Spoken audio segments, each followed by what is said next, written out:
The views and opinions of the hosts and guests are their own and do not necessarily reflect the views of the management and staff of Guardian Radio.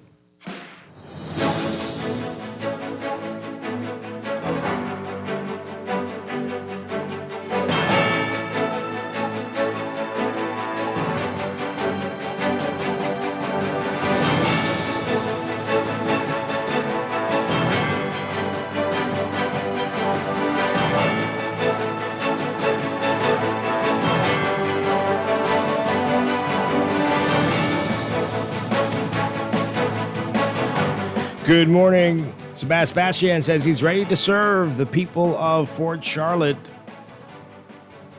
BPL says its grid overhaul well ahead of schedule.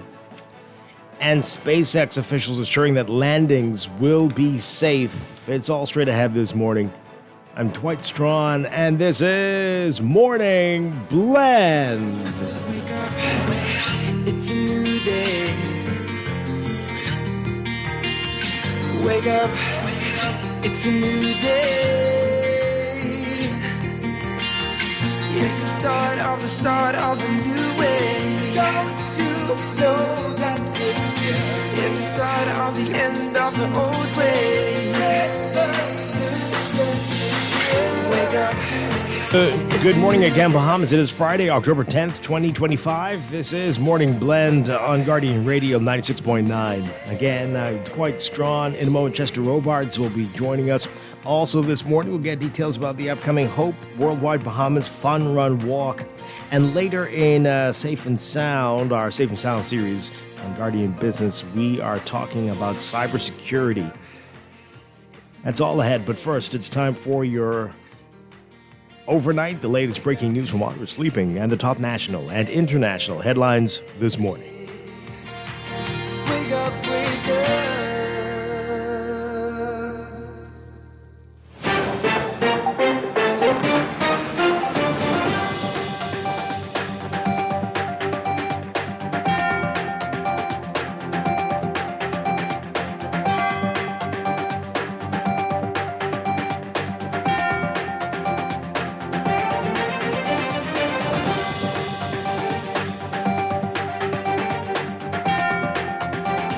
In the overnight, Island Luck CEO Sebastian all smiles as he showed up with a throng of PLP supporters at headquarters in New Providence Thursday to appear before the candidates committee, declaring that he is ready to serve the Fort Charlotte constituency. He told reporters he would be prepared to step aside from the gambling industry to pursue his political ambitions. Bastian's ownership in the industry is in focus, given that under the Gaming Act he would be prohibited from serving in cabinet. A controversial figure on the national scene, he was instrumental in securing the regularization of the web shop industry, which for decades had operated outside the law. Legalization came against the will of the people as expressed in a referendum under the Christie administration in 2013. Bastian recently confirmed his interest in Fort Charlotte after current Member of Parliament Alfred Sears indicated his intention to bow out of politics after this term. Sears had previously represented gaming interests as well. Hours before Bastian appeared before the committee, Sears endorsed him for the nomination. Bahamas Grid Company, which is carrying out the overhaul of BPL's transmission and distribution network in New Providence, says that 6 months into its foundational project, the initiative is moving faster than anticipated. BGC saying in its first progress metrics report that progress on the $130 million initiative is well ahead of schedule, 28% faster than planned, with major infrastructure improvements completed or underway. The infrastructure included the replacement of aging wooden poles with 144 new steel poles, reconductoring of 153,120 feet of transmission cable with double-sized wire to accommodate future load growth, and new generation sources. As SpaceX continues to push for approval on future Falcon 9 rocket landings in the Bahamas, officials from the U.S. space tech company last night addressing safety concerns from worried residents following the explosion of a SpaceX Starship rocket earlier this year. Speaking at a town hall meeting to garner public feedback on SpaceX's proposal to land another Falcon 9 booster on a drone ship in the Exuma Sound, Vice President of SpaceX Starship Legal and Regulatory, Sheila McCorkle, acknowledging apprehension from citizens, but maintained that the company's Falcon 9 rocket is dependable, saying, quote, "It is the most reliable rocket in the history of the world. It has launched and landed over 500 times, so the safety and the reliability record is quite strong. So I think that we feel confident saying that these missions are safe and that the people of the Bahamas can take comfort in that."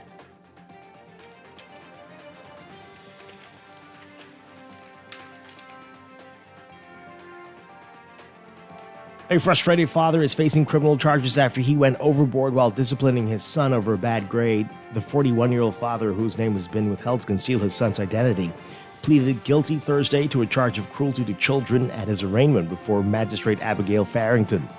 The charges stem from an October 7th beating before the 10-year-old fourth grader went to a private school in New Providence. His teacher took him to the guidance counselor after she noticed that he was not standing up properly during the pledge. He told the teacher that his father had beaten him, and she noticed bruises on his forearm. The father told the magistrate that he had been called to the school repeatedly concerning his son's poor performance.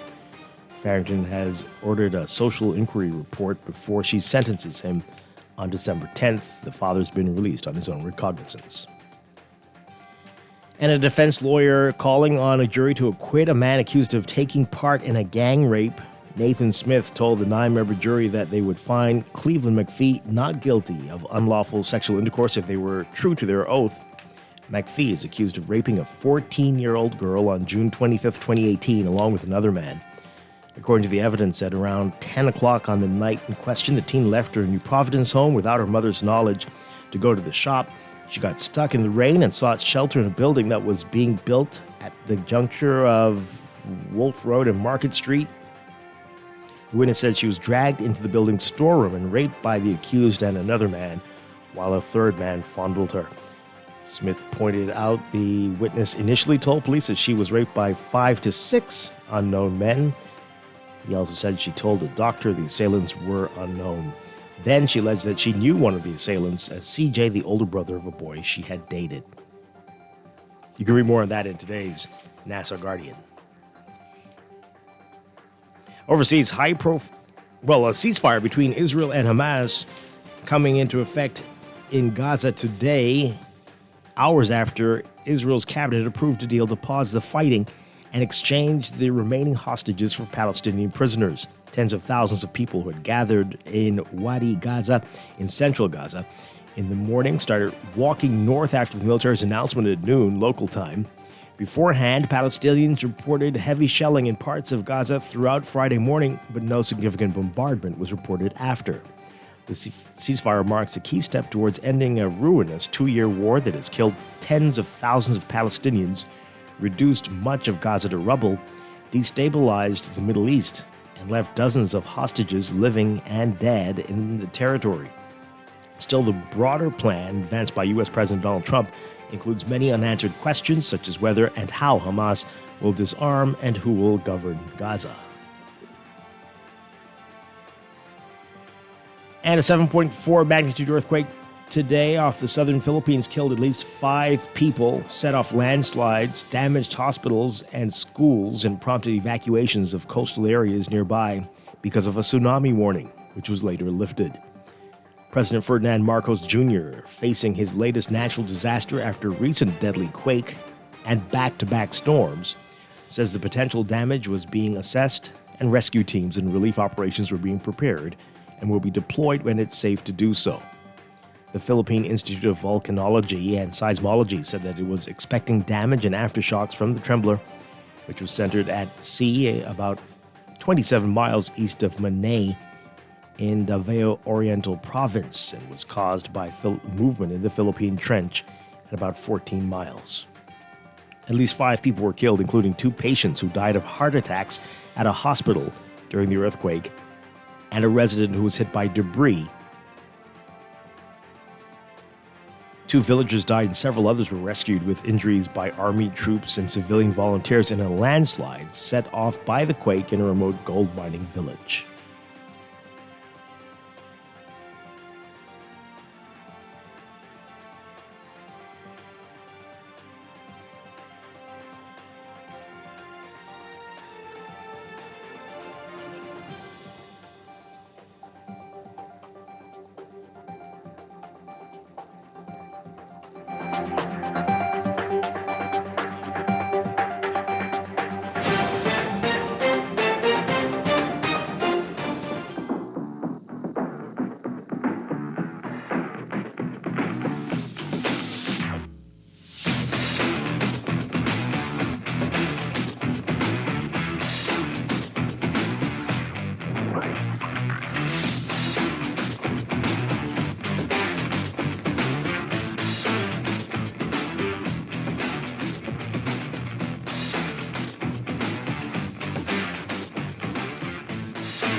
In sports, Bahamas' long hub for sports tourism and now Champion Spirit Country Club, a high-performance wellness, sports, and fitness center in Western New Providence, seeks to enhance that experience even further. Head of Sports and Performance at Champion Spirit, Andretti Bain, says the organization is strategically positioning itself to attract high-performance athletes and Olympians from across the world ahead of the 2028 Olympic Games in Los Angeles. Champion Spirit's facility is spread across 10 acres of land at South Ocean and boasts an array of impressive amenities, including a state-of-the-art gym, an Olympic-sized pool nearing completion, a boxing ring, reformer studio, hyperbaric chamber, recovery facilities, and more. Bain says $35 million has been invested in the property so far, with another $50 million of work left to be done. And the She Is 1000 golf event is returning for part 2 of the golf series this Friday across various schools in New Providence and the Family Islands.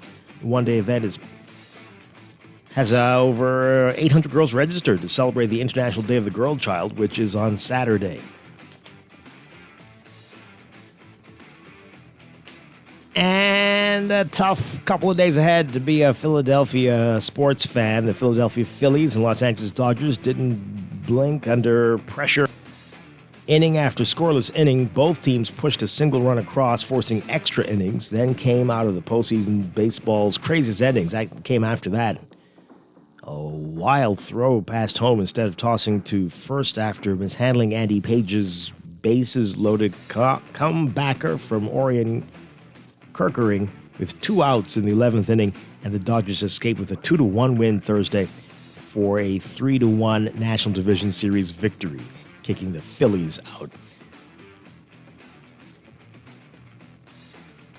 And with the NFL, another bit of pain for Philadelphia sports fans as the Philadelphia Eagles lose to the New York Giants 34-17.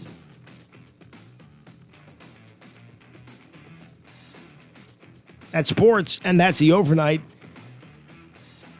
Time for your first look at weather.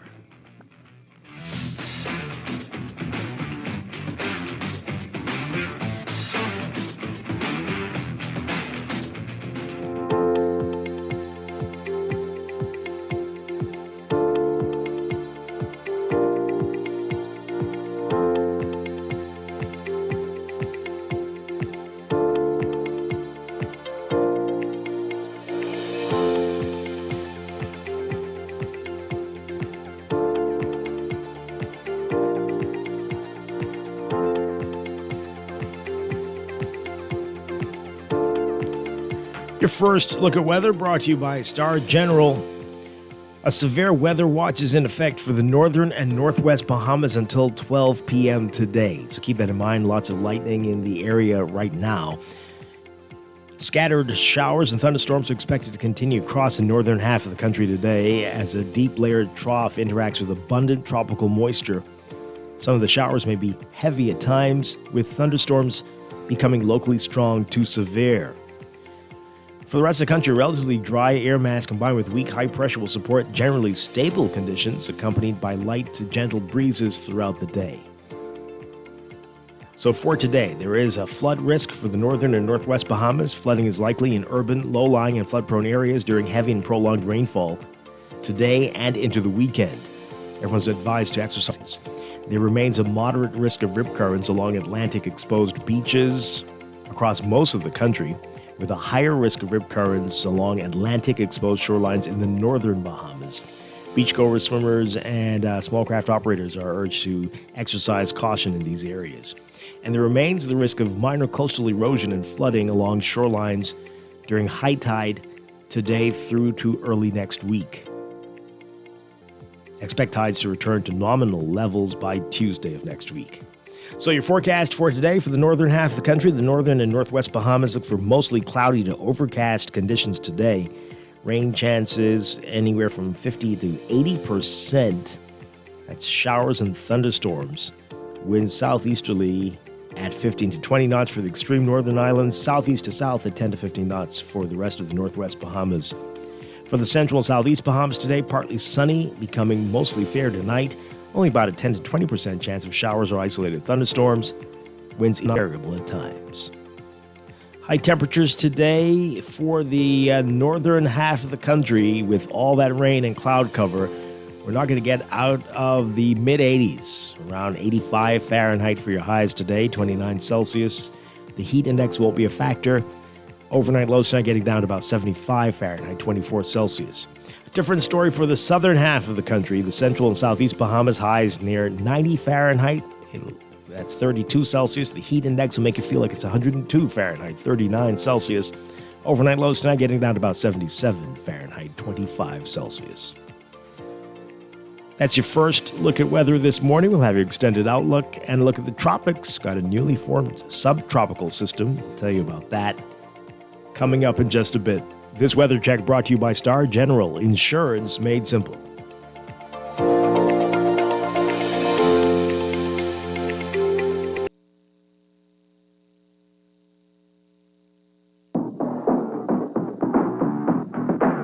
Wake up, it's a new day. It's time for a break, but when we come back, we're discussing the day's top stories right here on Morning Blend on Guardian Radio 96.9, your home for fresh news and smart talk all day. Wake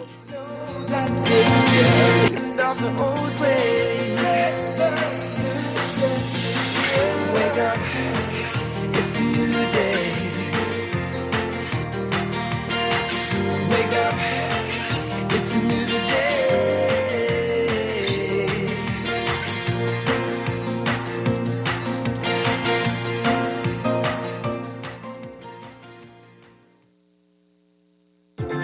Reliable and impactful printing services, look no further. Let Printmasters bring your masterpiece to life.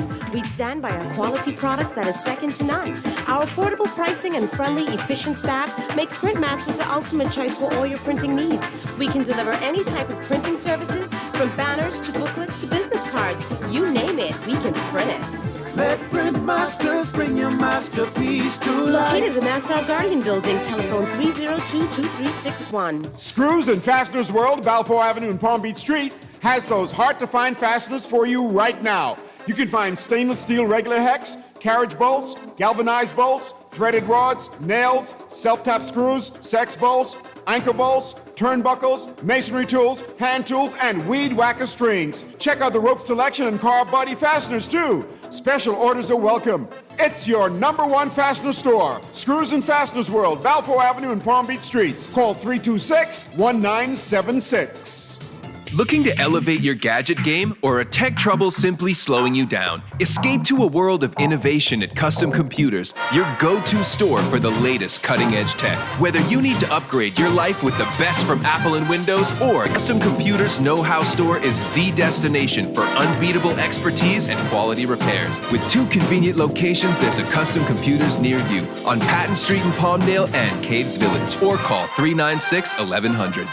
This October, Bahamas invites you to indulge your senses at the Culinary and Arts Festival, where world-class flavors meet breathtaking creativity in the heart of the Bahamas. Join us October 22nd through 26th for an unforgettable celebration featuring culinary legends Daniel Boulud, Marcus Samuelson, Dario Cicchini, and Simeon Hall Jr., alongside a vibrant lineup of Bahamian chefs and mixologists. Explore captivating art installations, interactive workshops, and live performances, all set against the stunning backdrop of Nassau's premier luxury resort. And don't miss an electrifying live performance by global superstar Lenny Kravitz, headlining the festival's welcome party on Friday, October 24th, with a concert experience you won't forget. This is more than a festival, it's a feast for the soul. Tickets and packages are going fast. Visit bahamar.com to reserve your spot at the Culinary and Arts Festival at Bahamar, where taste and top life spectacular. Your solution for rising gas prices and expensive car maintenance has landed. Brand new 2026 electric vehicles from BYD have arrived at Easy Car Sales.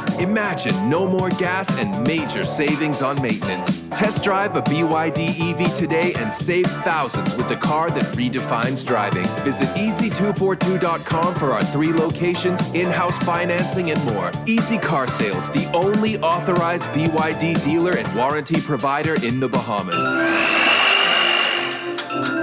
Mom, the Christmas cookies are ready. We leave them right here under the tree for Santa or for CIBC Caribbean. 'Tis the season for dreams to come true. Whether it's a house, land, vehicle, or upgrading your home, CIBC Caribbean can support your dreams with the financing you need. Enjoy incredible cashback deals with mortgages and land loans. Plus, your approved loan gives you a chance to win up to US $5,000. Apply now at www.cibccaribbean.com. Terms and conditions apply. Wake up, it's a new day. Wake up, it's a new day. It's the start of a new way. Don't you know that it's the start of the end of the old way. We are back with Morning Blend on Guardian Radio 96.9. We're streaming live on GuardianTalkRadio.com and on the Guardian Radio app for smart devices. We're also on your televisions on Cable Bahamas, Channel 969, and BTC Flow, Channel 612. You can tweet us at MorningBlend969 or Facebook.com/MorningBlend969. Text us on the Guardian Radio text line powered by BTC 422-4796.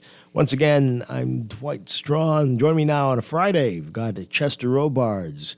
Good morning, Chester. Good morning. Great to have you with us. Glad to be here. Okay, wonderful stuff. We got a lot to talk about this morning, a lot going on in the details about the upcoming Hope Worldwide Bahamas Fun Run Walk. It's coming up for next weekend, October 18th. We'll tell you what that's all about.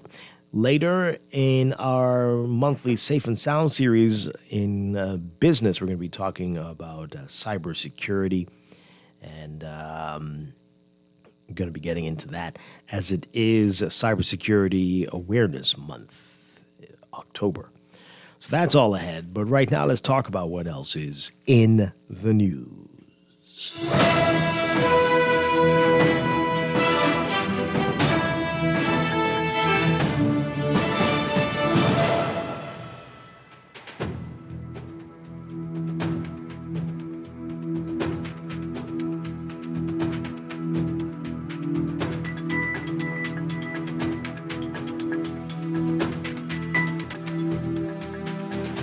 And in the news, the big story in all the papers, Sebastian ready to serve, ready to run for Fort Charlotte under the PLP ticket. We're going to get into that in just a bit.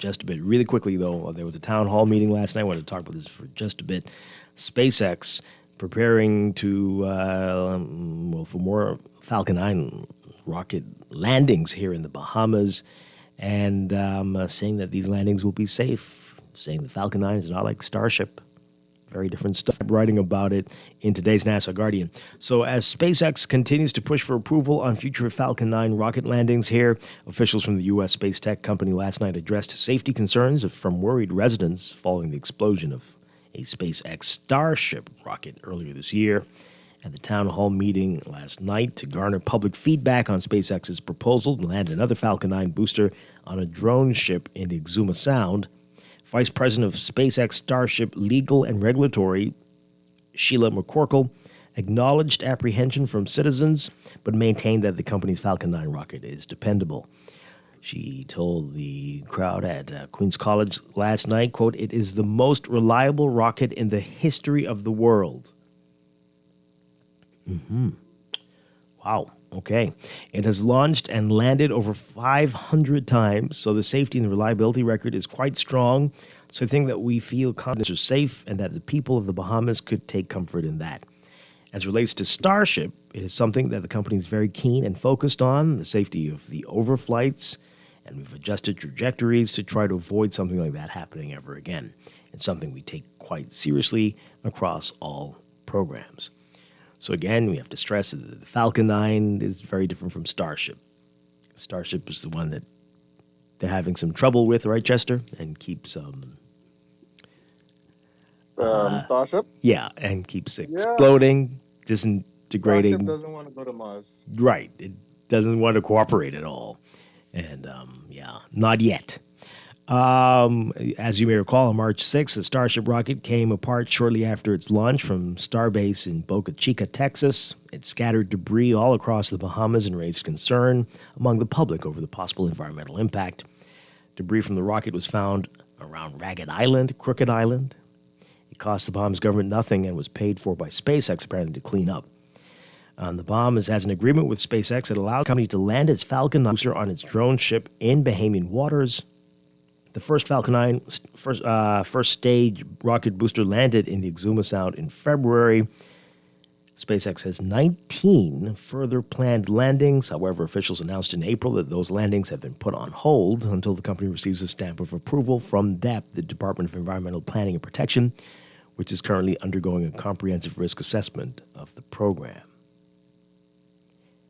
So Vice President of Launch at SpaceX, Kiko Donkchev, saying, quote, "When we had the anomaly, we had SpaceX on the ground the day after helping to pick up that debris in coordination with DEP and other government agencies and local communities. When we overfly the Bahamas, we are well above any airspace, and we do coordinate with the international communities and countries that are in these regions under the International Space Treaty, effectively allowing us to publish notices to airmen and notices to mariners to have hazard areas and specifically debris response areas such that there should be an anomaly. We do an extensive safety analysis that looks at all population along the entire trajectory such that when you fly this, we obviously do not want an anomaly, and we work very hard to try to fly these vehicles successfully. But if they do have a failure, we're very confident that they do not actually have to really fall on anyone or on any sort of structure as well." Okay. It may look quite terrifying, but it is a little bit of an optical illusion where the debris is coming down because effectively physics don't allow it to end up falling over an area that could be a populated area. Well, he said, quote, "We run a lot of analysis. We do a lot of work to ensure that even in the worst case scenario, in multiple ways, you will not actually see that debris land on anyone." So Thursday's town hall meeting was part of a series of meetings for SpaceX to engage with the public, and residents from both New Providence and Eleuthera attended the meeting both personally and virtually. It was hosted by officials from both DEP and SpaceX. All right, let's get your reaction to that really quickly. Chester and our listeners, you can call in 323-6232, 325-4316, 325-4259. Call us toll-free, 242-300-5720. Tweet us, Facebook us, text us, 422-4796. Chester, I know you saw the first one, the Falcon 9 landings. You were out there. Were you on the water or you were on the land in Eleuthera? I don't remember. Remind us. Yeah, I was at Cape Eleuthera. Cape Eleuthera, okay. On the land. Yeah. So, again, we're waiting. Do you know any timeline on when DEP will be finished with their analysis?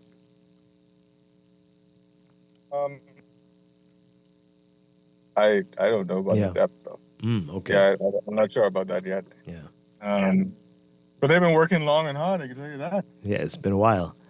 Well, again, it didn't look, at least, like there was anything. We know everybody experienced the sonic boom that shook some people up, literally. But other than that, it doesn't appear. That's right. I'm not a scientist, but it didn't appear that there were any issues. But we'll see. We'll see what comes out of it. Again, I mean, outside of the sonic boom, I mean, when you think about a barge that you see on the water, right, moving sand or whatnot, that's about the size of the barge that the rocket's landing on. I mean, the space that it's taking up on the ocean, you know, allows it to be very far from land. Mm-hmm.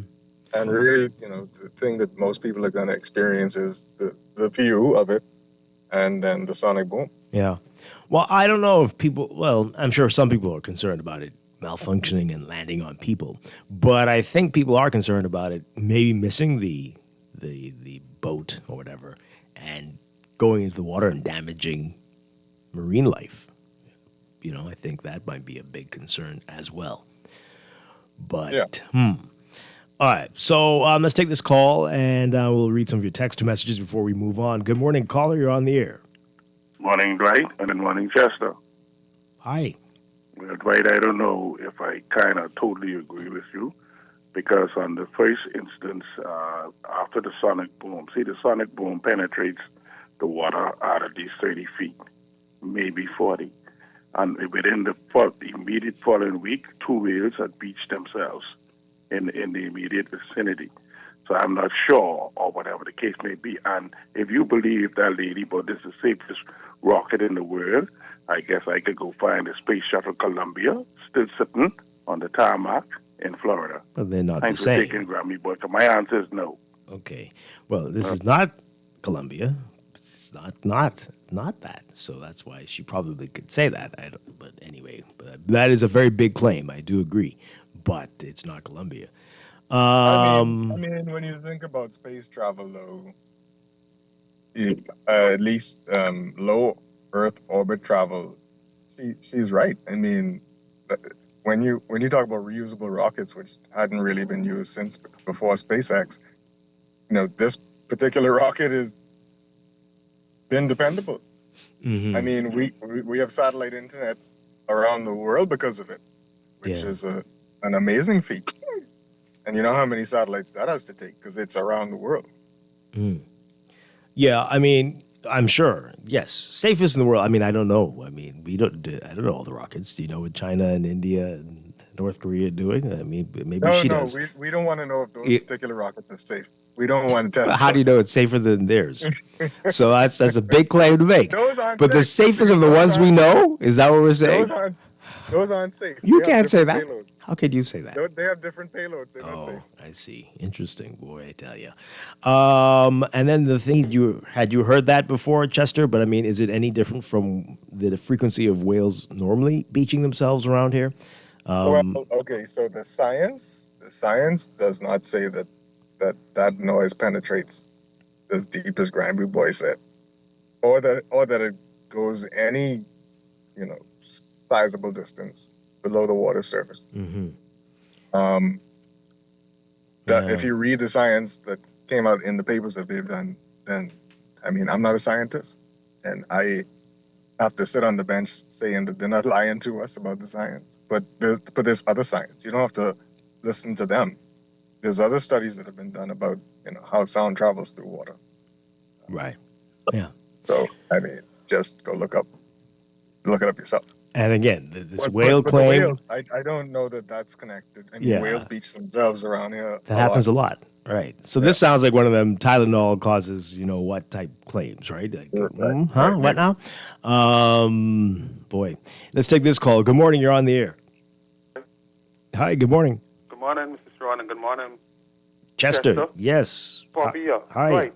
You ain't reached the Sebastian. No, we're about to get there. Okay. You want me to hang up and call back? Yeah, you could do that. Okay. Thanks a lot. Let's read some text messages before we move on. I know that's the one everybody wants to talk about.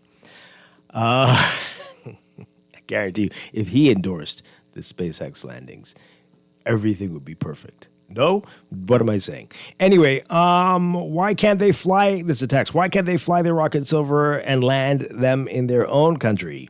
These things are damaging to us and our environment. This needs to stop immediately. It's hazardous to our daily health, and our spineless leaders have no testicular stance when it comes to protecting our country. The radiation alone is not a hell away from our country. This is some scientist texting us there, I guess. Okay, well, you heard that. This person says here, clean up, more words for gullible Bahamians. How much of the debris was deemed irrecoverable? Is that a word? Mm-hmm. Okay. 80%, it's now grouper, snapper, and lobster snack food. No impact? I guess they're saying. DAP has no benchmarks of normal marine life since the only study of marine life pre-boom was conducted an hour before the boom. Well, we remember them saying that. That was interesting. This person says here, planes are the safest way to travel, but they still fall, so just make sure it's worth it, and we have a plane for after. Okay. You got that? Mm-hmm. I don't know. I don't know what that was. I don't know. It looks as if when you do bad things, you get rewarded over here, and they're somehow bringing this into the PLP party. Okay, this is related to the SpaceX thing? No, that's not related to SpaceX. You sure? Oh, you think that's about the other thing? Oh, okay. Boy. Well, we'll see. We'll see what happens. We'll keep you posted on this, and we are all eagerly awaiting the DEP research. And we'll let you know when there's another town hall meeting. You'll let your views be known to the SpaceX folks. Okay, so let's move on to the big story of the day. I am ready to serve. That's Sebastian as he faced the media yesterday. I hear the whole of Farrington Road was blocked off and people couldn't get beyond PLP headquarters last night for this. Take a listen to what was happening in this report from our Vonique Toot. Island Lux CEO Sebastian was among several political aspirants who appeared before the Progressive Liberal Party's Candidates Committee at PLP headquarters this evening.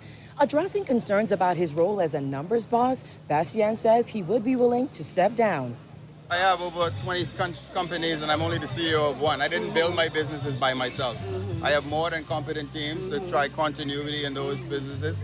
I'm here to serve. I have a higher purpose now and I'm going to focus on that. So I'm not worried about that. To step down like this? Absolutely. That's a done deal. Bastian arrived at party headquarters to much fanfare as he seeks to represent the PLP in the Fort Charlotte constituency in the 2026 general election. He emerged from his interview to even more cheers from supporters. Bastian has the full support of Fort Charlotte MP Alfred Sears, who announced earlier this year that he would not be seeking re-election. He described the interview process. Well, there's a lot of questions about the plans I have for Fort Charlotte. I gave a synopsis about myself. I think the process was very, very well thought of. They had a lot of great questions, and it shed a lot of light on the process. And I just want to thank the Candidates Committee for having such a good, organized, and transparent process. Certainly, they didn't spare anything, and I'm just happy that I have it behind me now. I think it's evident from the support out here that the choice should be clear, but even if I'm not selected, I would still support whoever it is. Owen Wells, an attorney in several high-profile court cases, is also hoping to secure a PLP nomination ahead of the next election.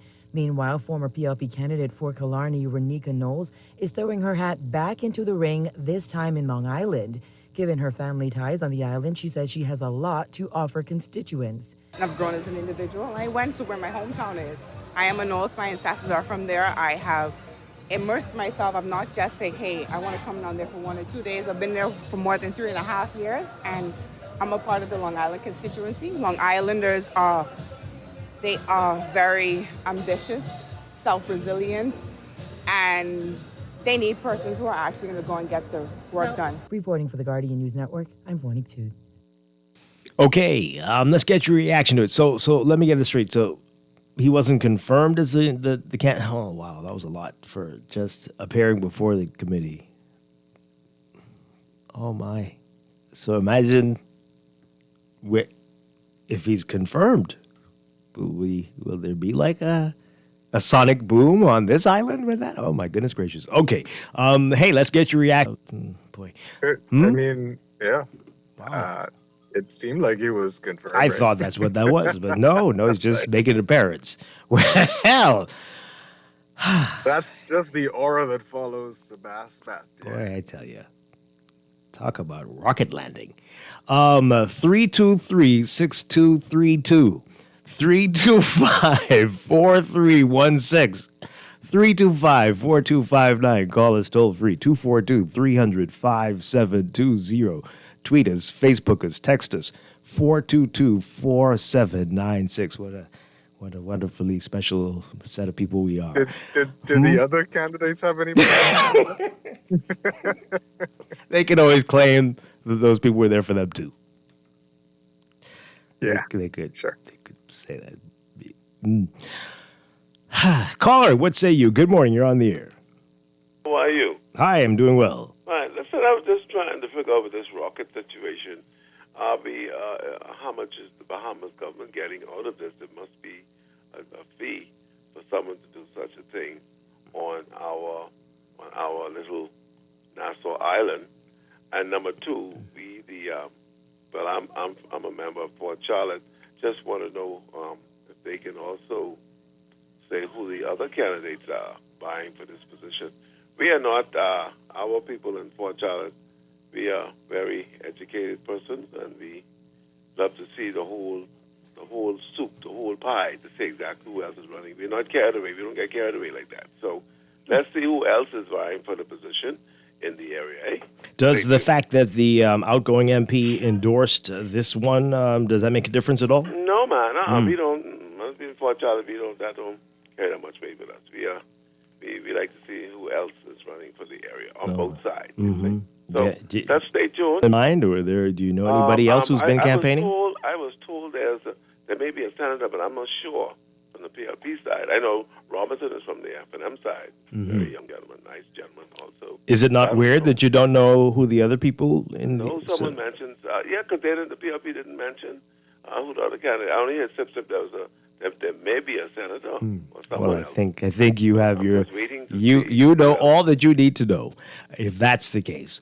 You can't name the other person, so I guess you don't even need to worry about that. See what is what, But okay, take care. Thanks a lot. All right, so you were paying attention months ago when we had the first landings. It came out about how much money was being spent. It took a long time for the government to say exactly what they were getting out of the deal. I'll try to pull up the numbers, but I think we did get some. Did we confirm that, Chester? We got some internet for some.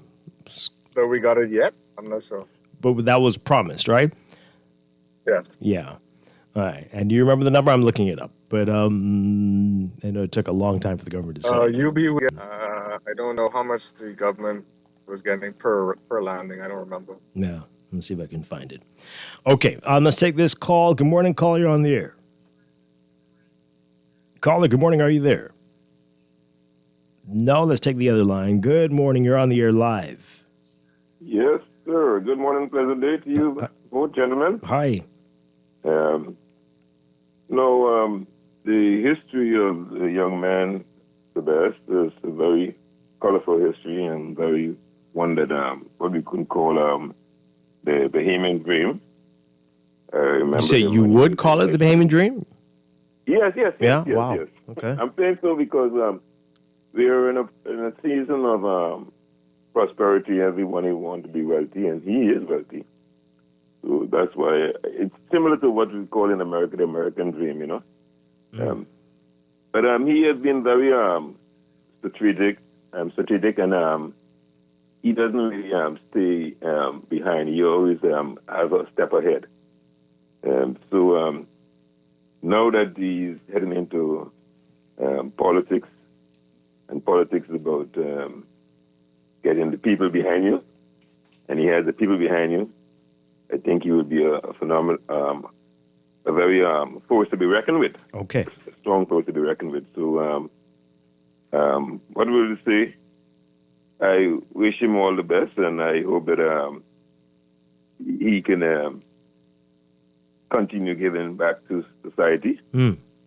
Yeah.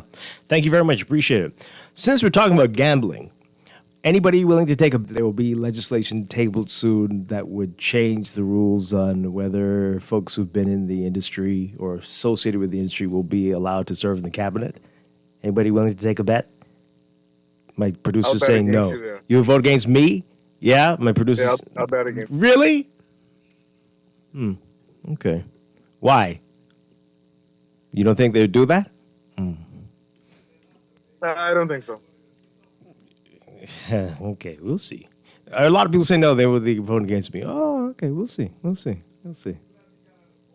No, they won't have to do that. But producers saying if they do that, they'll have to open up the casinos to Bahamians. No, not at all. But okay, we'll see. Caller, good morning. You're on the air. Hey Dwight, how you doing? I would vote with you, but I want to modify the bet. Okay. I want to modify the bet that it will be changed if the PLP wins the election.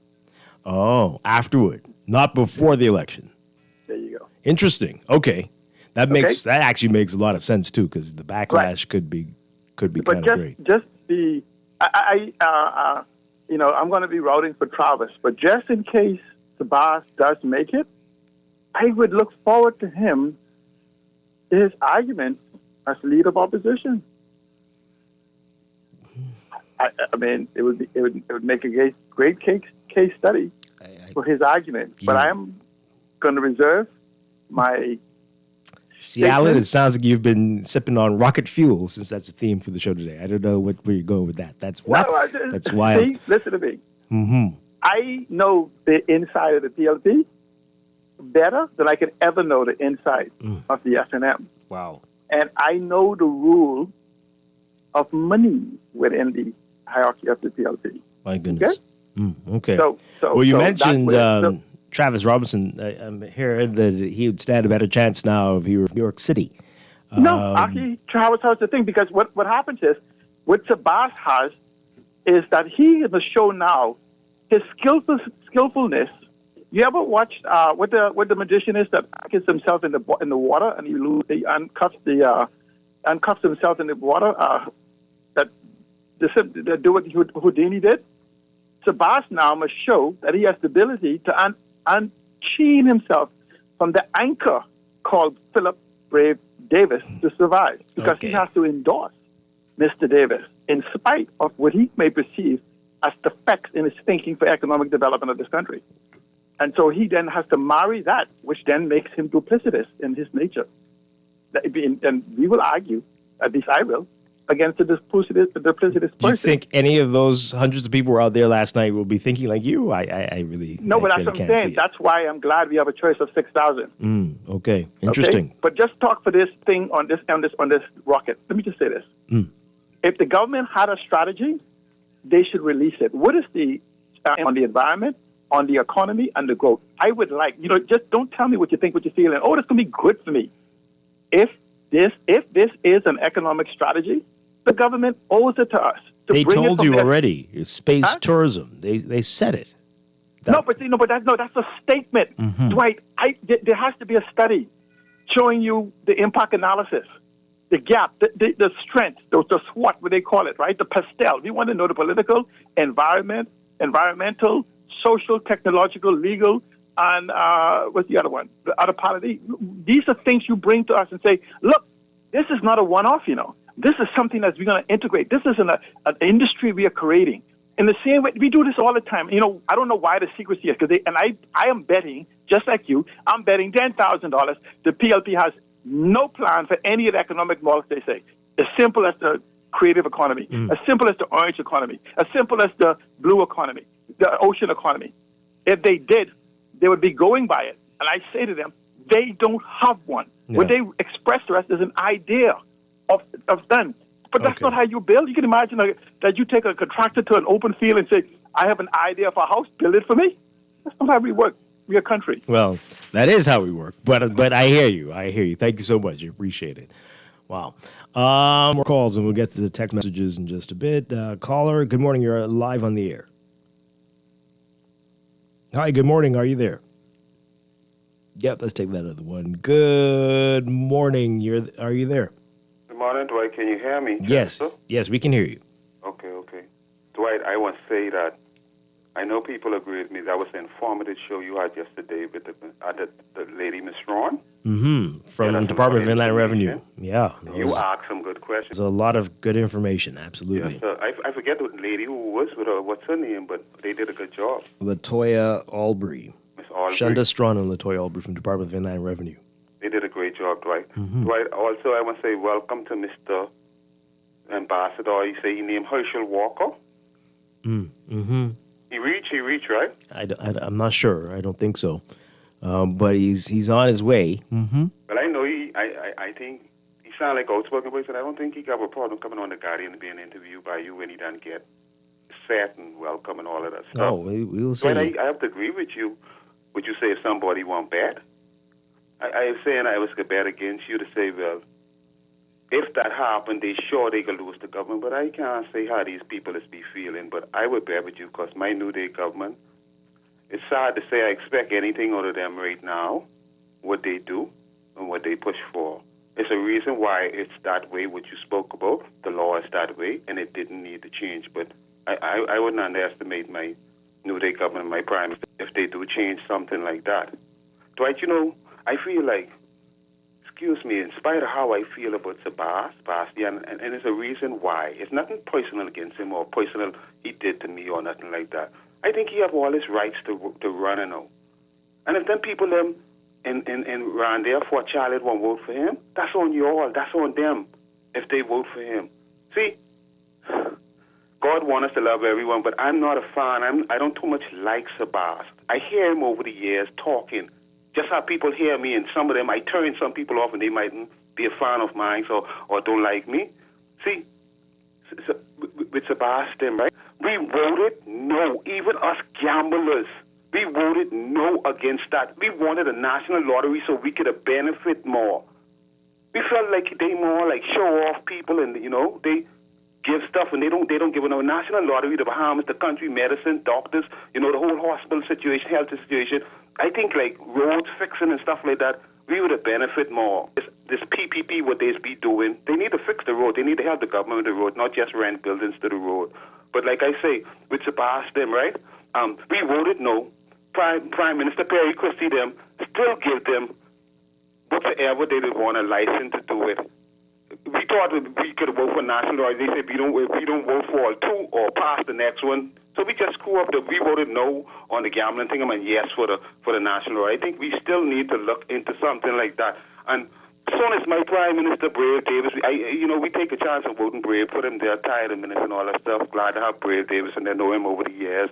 But he turned out to be like a big disappointment. Starting off by they had a court case going on where the former government was carried to court by the gambling. I won't say just the boss, but the gambling people, because the government was saying they wasn't given enough, and they want to tax them more. And so as Brave Davis getting there to be Prime Minister, Brave Davis them dropped the case, or the Attorney General or the government dropped the case against them. Friends, families, and lovers, empowering and enriching. They said we kind of should tired of that. If the people won't vote for Sebastian for Charlotte, that on them.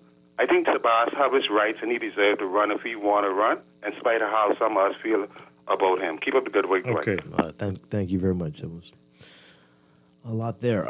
Let's take this call. Good morning. You're on the air. Morning. How you doing? Doing well. Yeah, man. The Bible says, the love of money, the root of all evil, but money answered all things. And guess what? What you see ain't gonna be what you love. These people running behind that almighty dollar. They love that. They love that in this little country. They love that little almighty dollar. And Travis, honestly, Travis ain't got no money to compare because he ain't had no money when he first won. And you see what the two former MPs did when they were in power.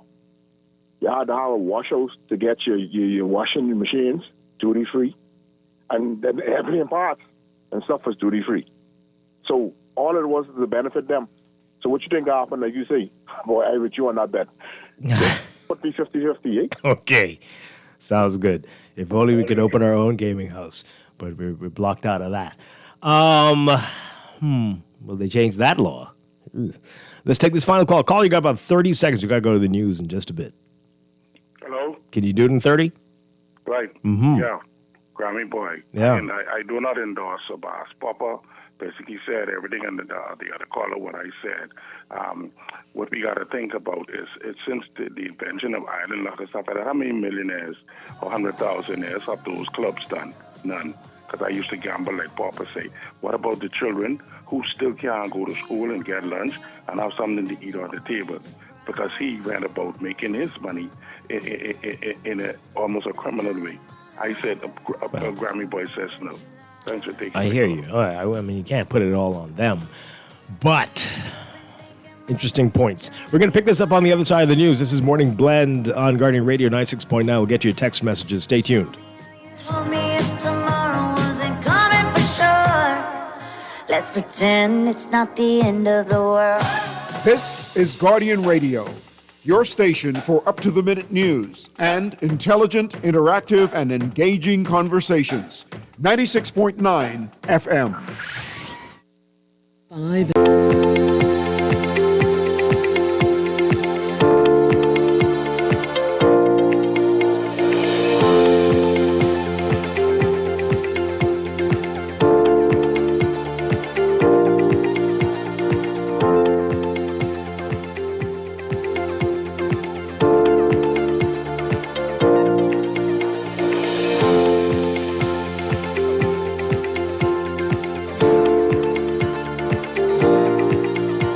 Welcome back to Morning Blend here on Guardian Radio 96.9. We are streaming live on GuardianTalkRadio.com and on the Guardian Radio app for smart devices, also on your televisions, on Cable Bahamas, channel BTC Flow, channel 612. You can tweet us at MorningBlend969 or Facebook.com/MorningBlend969. Text us 422-4796. And now at 8:27, it's time for another check of your weather for today, brought to you by Sherwin-Williams. If you're ready to refresh your space, head to your local Sherwin-Williams for premium paint, pro tips, and everyday deals that make it easy to get started. Here's what's happening. We've got a severe thunderstorm warning in effect for portions of the northern and northwest Bahamas. That's in effect for Bimini, Grand Bahama, the Abacos, the Berry Islands, and New Providence, along with their adjacent waters and keys. That's until 10:30 this morning. A severe thunderstorm warning in effect now. You're seeing that right now outside, as the Department of Meteorology says their lightning detection radar and satellite imagery systems are showing moderate to heavy showers with embedded thunderstorms moving across the warning areas. These showers and thunderstorms associated with troughing extending across the country. So some of these showers are going to be locally heavy and thunderstorms strong to severe at times, causing strong gusty winds, dangerous lightning, heavy downpours, possible hail, and possible waterspout or tornado activity. Localized flooding is possible during the passage of these storms. So boaters need to seek safe harbor immediately, and residents in the warning area should remain indoors and away from windows as conditions worsen. Again, this thunderstorm warning for Bimini, Grand Bahama, the Abacos, the Berry Islands, and New Providence in effect until 10:30 a.m. In fact, as we told you earlier, the entire northern and northwest Bahamas under a severe weather watch until 12 o'clock outside of that thunderstorm warning in effect now. So that's up until midday, and we are expecting scattered showers and thunderstorms to continue across the northern half of the country all day today, well, especially until 12 o'clock. As a deep layered trough interacts with abundant tropical moisture, these showers may be heavy at times, thunderstorms locally to strong to severe. But for the rest of the country, relatively dry air mass combined with weak high pressure supporting generally stable conditions, accompanied by light to gentle breezes throughout the day. As we head into the weekend, your holiday weekend, the deep layered trough is forecast to develop a low pressure system just east of the Florida Peninsula. That's going to help to draw an active cold front towards the northern Bahamas, keeping weather conditions unsettled across the northern half of the country into Sunday. Gradual clearing is expected across the northern islands by late Sunday morning as the front stalls just south of the northwest Bahamas. And so shower and thunderstorm chances will decrease across the northern islands while remaining elevated across the northwest and central Bahamas by Sunday into the National Heroes Day holiday on Monday. That front's expected to gradually dissipate by midweek, with high pressure building behind it, promoting generally fair conditions. So we're dealing with a lot, and for today, the flood risk is elevated for the northern and northwest Bahamas. Flooding is likely in urban, low-lying, and flood-prone areas during heavy and prolonged rainfall events today into the weekend. And coastal threats remain elevated. Risk of minor coastal erosion and flooding along the shorelines of the country during high tide today through to early next week. And there is also a moderate risk of rip currents along Atlantic-exposed shorelines across most of the country, with a higher risk of rip currents along Atlantic-exposed shorelines in the northern Bahamas. So for today, for the northern and northwest Bahamas, look for mostly cloudy to overcast conditions, a 60 to 80% chance of showers and thunderstorms for the northernmost islands, 50 to 60% chance for the northwest Bahamas, including New Providence. Better conditions, sunny, becoming mostly fair tonight, only about a 10 to 20% chance of showers with isolated thunderstorms. Temperature is going to be different for you in the northern half of the country. Look for highs in the mid-80s, around 85 Fahrenheit. 29, 30 Celsius. The heat index won't be a factor with the cloud cover and the rain. Overnight lows tonight getting down to about 75 Fahrenheit, 24 Celsius. Different story for the central and southeast Bahamas, much warmer. Highs around 90 Fahrenheit. The heat index will be a factor, making it feel like it's 102 Fahrenheit, 39 Celsius. Overnight lows tonight getting down to about 77 Fahrenheit, 25 Celsius. Again, with your extended outlook, partly cloudy to cloudy for the northern and northwest Bahamas tomorrow. A mix of sun and clouds for the rest of the country. Still an elevated chance of rain for the northern half of the country, a 40 to 60% chance of showers and thunderstorms. Severe weather is possible. And for Sunday, a mix of sun and clouds again for the northernmost islands, becoming partly to mostly sunny by afternoon, turning fair to clear and a bit cool at night. For the rest of the country, partly cloudy to cloudy. Expect mostly fair conditions across the northwest Bahamas by nightfall. For your holiday on Monday, mostly sunny for the extreme northern islands, but a mix of sun and clouds for most of the country.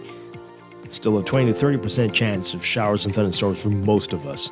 Back to work on Tuesday, partly sunny to sunny, turning mostly fair at night. Elsewhere, that's for the northern islands, a mix of sun and clouds elsewhere. In the tropics, there's Jerry, still bringing some unsettled weather, to say the least, for the Leeward Islands, and newly formed subtropical Karen. Flash flooding threats for the Leeward Islands continue as a result of Jerry spreading heavy rainfall across the region as it moves out into the Atlantic. Jerry, no threat to the Bahamas at this time. And then subtropical storm Karen. Karen continues to move northeastward over the North Atlantic. No threat to the Bahamas at all. That is your Morning Blend weather check. Weather check also brought to you by Easy Car Sales. Reminding you to charge into 2026 in one of the new EV models now in stock at Easy Car Sales. Sleek, smart, and ready to roll. Visit easy242.com or any Easy Car Sales location for your test drive.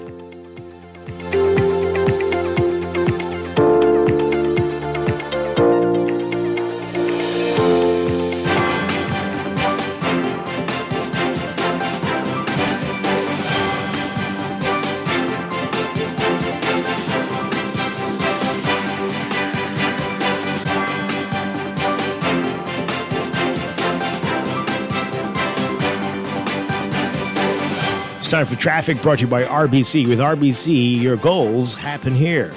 In your real-time traffic, right now we've got a few spots to tell you about. We've got some slow-moving traffic on Robinson Road if you're heading westbound. Heavy, actually, traffic west of Soldier Road on the way to Old Trail. If you're heading westbound, you'll see that in front of you. And busy for you at the major intersections along Prince Charles Drive, mainly westbound at this hour. Bit of congestion for you on Bernard Road near the schools in the area if you're heading westbound. And Soldier northbound to that intersection with Bernard Village and Wolf Roads. Heavy traffic for you northbound there. Elsewhere, Mile Butler Highway. Interesting stuff. We're seeing heavy traffic near the roundabout with Fire Trail. But manageable for most of the way until you get closer to the Tonic Williams-Darling Highway roundabout. I'm not sure what that's about there, but that's interesting. Might be an issue for you on Mile Butler Highway at this hour. So keep that in mind. Your alternate routes, Gladstone Road looking manageable for you. And Blue Hill Road, a bit of congestion near Carmichael northbound and northbound towards Independence Drive. Some slow-moving traffic there as well. Some other spots, we got West Bay Street into downtown, heavy traffic just east of Araki near Nassau Street. Both directions actually on West Bay Street there. You're going to see that congestion. and some slow-moving traffic on West Bay near Orange Hill. Keep that in mind if you're in Western New Providence. That's your real-time traffic and your Morning Blend traffic alert. Brought to you by NUA Insurance Agents and Brokers. Whether you prefer face-to-face chat or handling things online, they've got you covered. Visit nuainsurance.com for an instant motor quote or stop by your nearest branch today.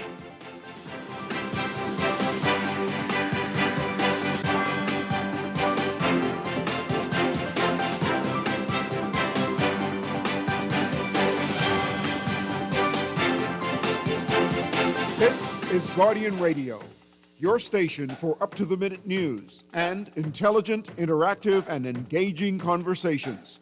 96.9 FM. Been on a Mercedes-Benz and throw a party like McCartney with some help from my friends. Yeah, let's go down to Malibu and watch the sun fade out once more. Show me how you told me if tomorrow was coming for sure. Let's pretend it's not the end of the world. Welcome back to Morning Blend on Guardian Radio 96 point, streaming live on GuardianTalkRadio.com. Dwight Strachan along with Chester Robards. Coming up in a few minutes, we're going to be getting details about the Hope Worldwide Bahamas Fun Run Walk coming up on October 18th. Everything you need to know about that. Later in business, it's our Safe and Sound series. Did you know, Chester? It's Cyber Security Awareness Month. October, every October. Mm-hmm. We're going to be talking about that. I was not aware. Now you are. No, I am. Good. So we want to get through your text messages. Got a whole lot about what we were talking about before the news. I'm talking about Sebastian says he's ready to serve Fort Charlotte, getting your reaction to it. A massive crowd turned up for that. He didn't get the nomination yet, but he's, as the report says, one step closer.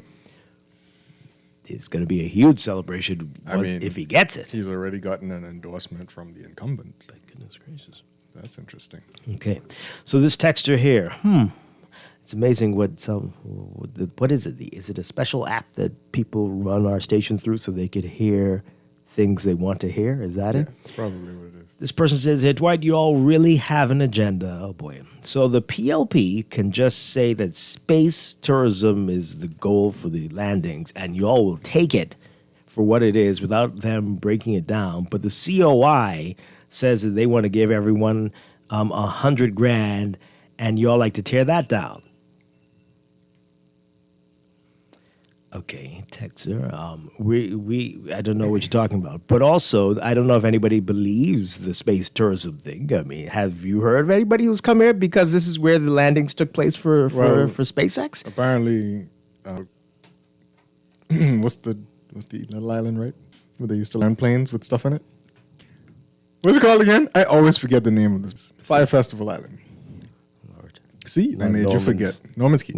Norman's Key, whatever they do there, hotel rooms, was people came there to see this first landing. That day. Not since. Or was it since?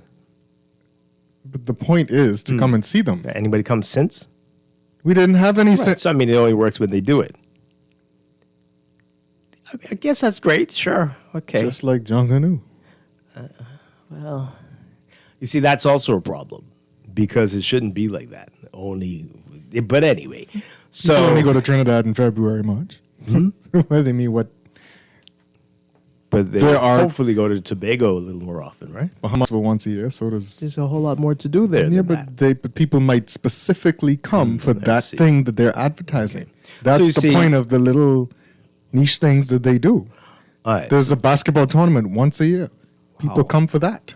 So Texter, I hope you see that it's debatable whether there is any real effect of the space tourism. Well, you have to see. I don't think anybody bought that hook, line, and rocket center. I don't know what I'm saying. Well, it has to be sold too. Yeah, and marketed. marketed. I don't know if it's promoted at all as much. Well, the first one was a test, right? So that was a test. Yes. Whoa. In the Bahamas. Yeah. Obviously, you have to test it. But that's where they did their baseline studies. Oh wow. Well, that's comforting. So text. How else do you do a baseline study? Test it over the people. I agree. Sure. Wow, that was a test. Launching rockets is not the same as other things. It's much more complicated, I'm sure. The test bed for so many things. The Bahamas, welcome. So the texter, just get out of your feelings, and no one's buying anything the politicians are dishing out wholesale. We just report to you.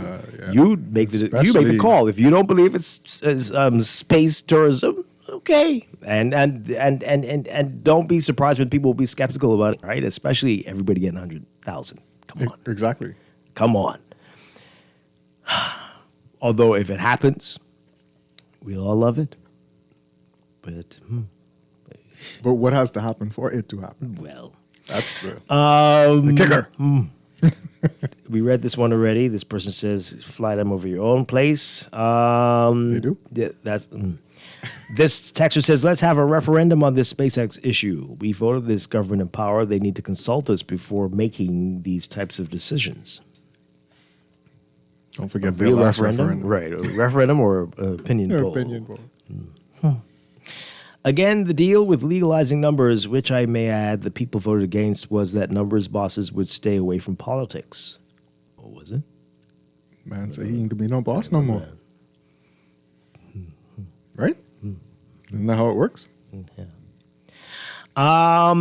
Sebastian is very smart. He wants to protect his gambling empire and doesn't want any competition. The FNM needs to promise a national lottery, and that would get great support.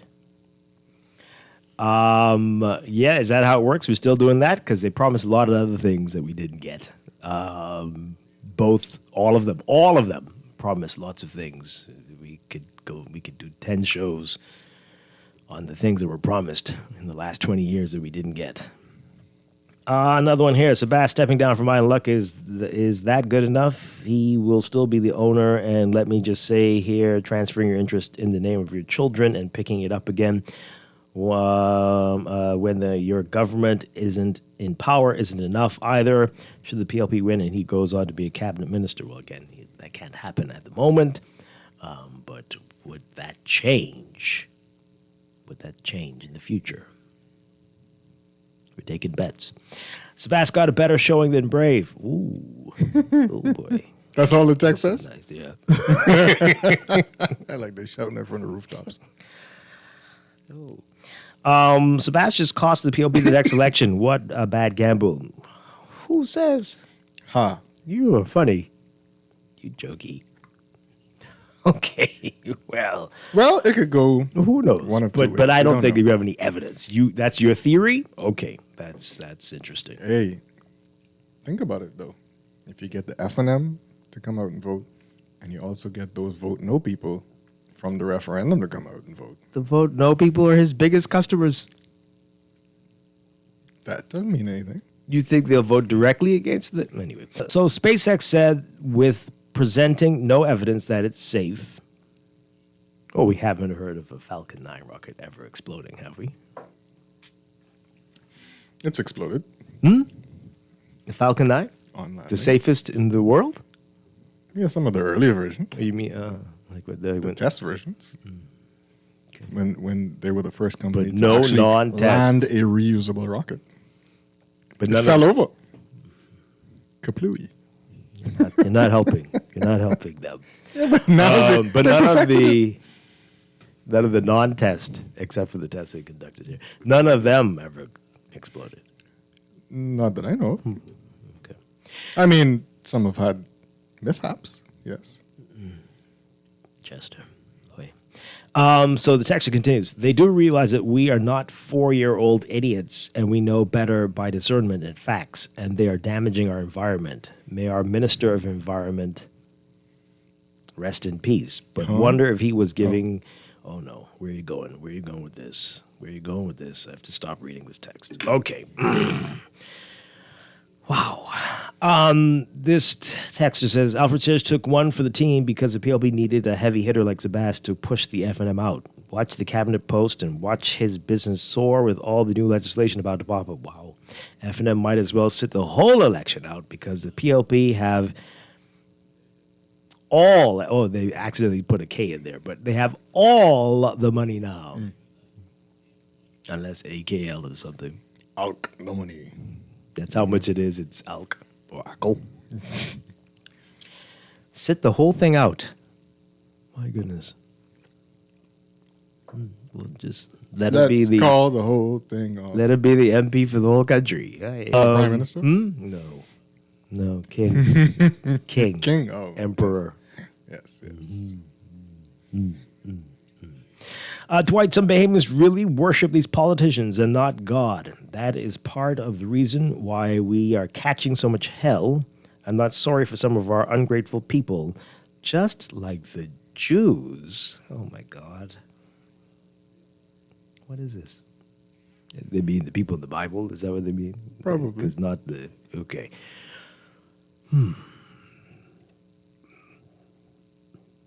Wow. I have lived in Fort Charlotte for 5 years, directly across from the constituency office. I have seen the current MP one time. He should be ashamed to be seen publicly, much less endorse any candidate. I was waiting for that. I was waiting for those texts to come fast and furious, to be honest. He's been very busy. He's a cabinet minister. That's right.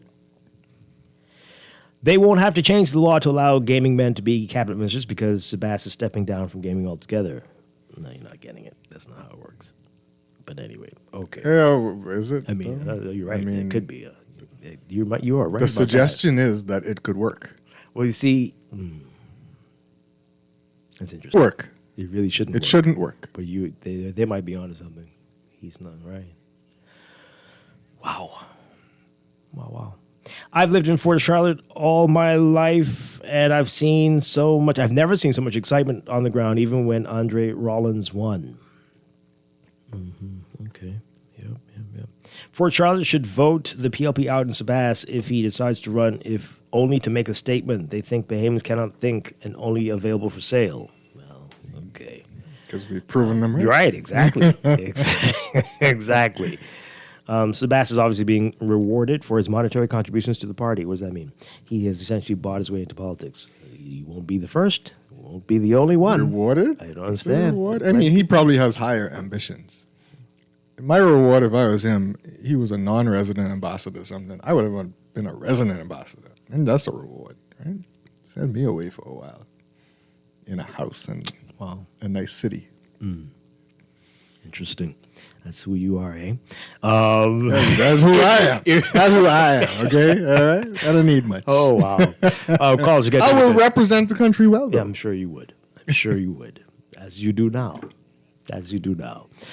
Callers, we get to you. We're running out of time in this segment, but let's get through these. Bahamians are a bunch of jealous people. Because they're broke, they hate on people with money. Sebas doesn't need politics to acquire money when he's stepping down from a multi-million-dollar companies. Guardian Radio needs to ban these sulky, broke, repeat callers who always see in the cup almost empty instead of half full. Well, that text just said from Sebas from Fort Charlotte constituency office, I'm sure. Okay. What do they think stepping down from a multi-million-dollar corporation means? And that the people. What do they think that means? The people created that. They helped to make it that. Yeah, but what do they think that means for the person stepping down? That they're leaving it all behind? Yeah, to live as a pauper. Please buy me lunch. I'm only making my MP salary. Oh my God. Ask what is Sebas's interest. Oh no. Okay. But you don't have to ask. Those things are common knowledge. Some of these are related companies, so no. This texter here. Okay, let's go back to the phone lines, and then we got to take a break. Good morning, caller. You're on the air. Good morning. What's happening? We're doing well. Good morning. You're breaking up. What just happened? Okay, we can hear you now. Mm-hmm. It really comes to me as no surprise that Alpha says showing his support behind Sebas. Let's not forget, Alpha says was the leading voice and attorney against legalization of the lottery during the last during the referendum under Christie. In fact, in May 31st, 2018, Alpha says wrote a letter again for supporting the number boys against being taxed, saying that their business will saying that the new taxes will push them underground, and which will lead to, could lead to sanctions from international regulations. Mm-hmm. So it really, again, wouldn't be no surprise that to see if the PLP wins, that the PLP wouldn't push legislation to that would that swiftly changed the laws to suit the bar's interest. There's no coincidence. I think that let's not act like none of the parties would. I mean, this would be the case with all the parties. You think it would be different across with another party? Yeah, they'd all do whatever those folks want. That's why we keep saying we need campaign finance reform, right? And final call. Good morning, caller. You're on the air. Okay. This is text. I think this is for you, Chester, because you said something. The gamblers voted based on their beliefs, not their habits, in that opinion poll. And they will do so again.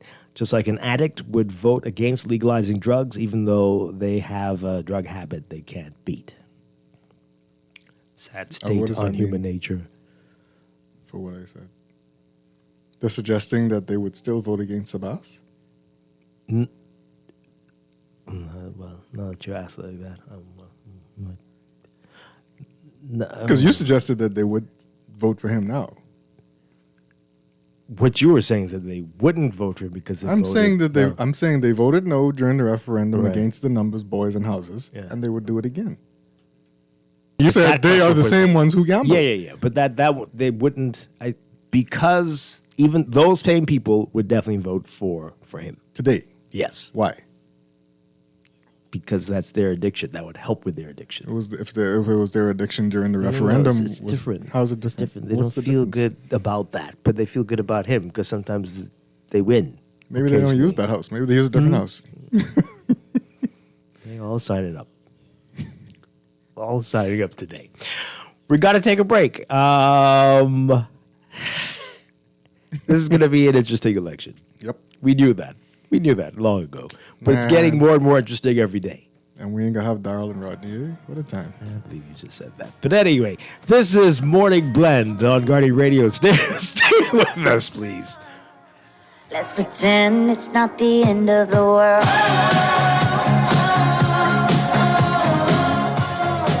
Let's pretend it's not the end of the world.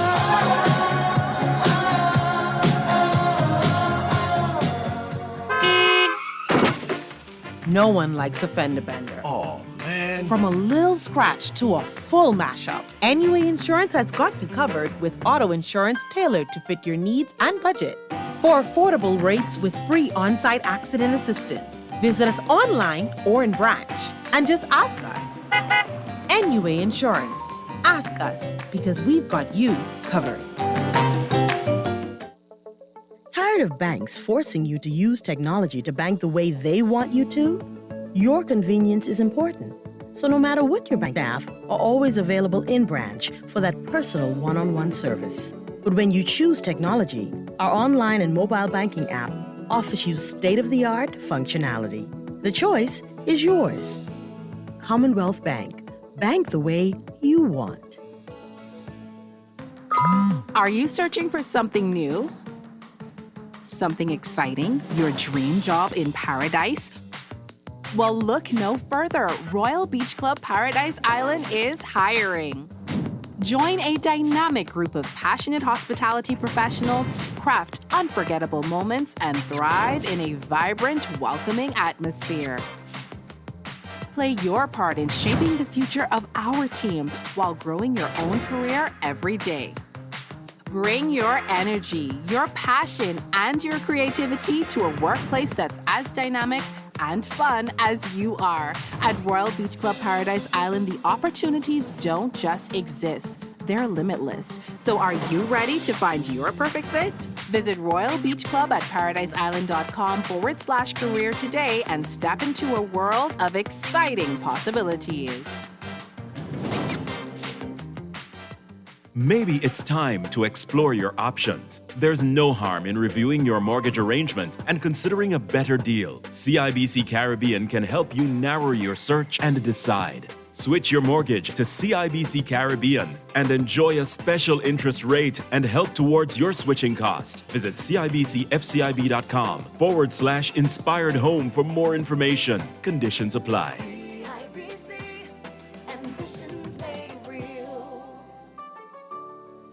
This October, Bahama invites you to indulge your senses at the Culinary and Arts Festival, where world breathtaking creativity in the heart of the Bahamas. Join us October 22nd through 26th for an unforgettable celebration featuring culinary legends Marcus Samuelson, Dario Cicchini, Simeon Hall Jr., and Scott Conant, alongside a vibrant lineup of chefs and mixologists. Explore captivating art installations, interactive workshops, and live performances, all set against the stunning backdrop of Nassau's premier luxury resort. From curated tasting events to beachfront feasts and immersive gallery experiences, this is more than a festival. It's a feast for the soul. Tickets and packages are going fast. Visit bahamar.com to reserve your spot at the Culinary and Arts Festival at Bahamar, where taste and talent take center stage.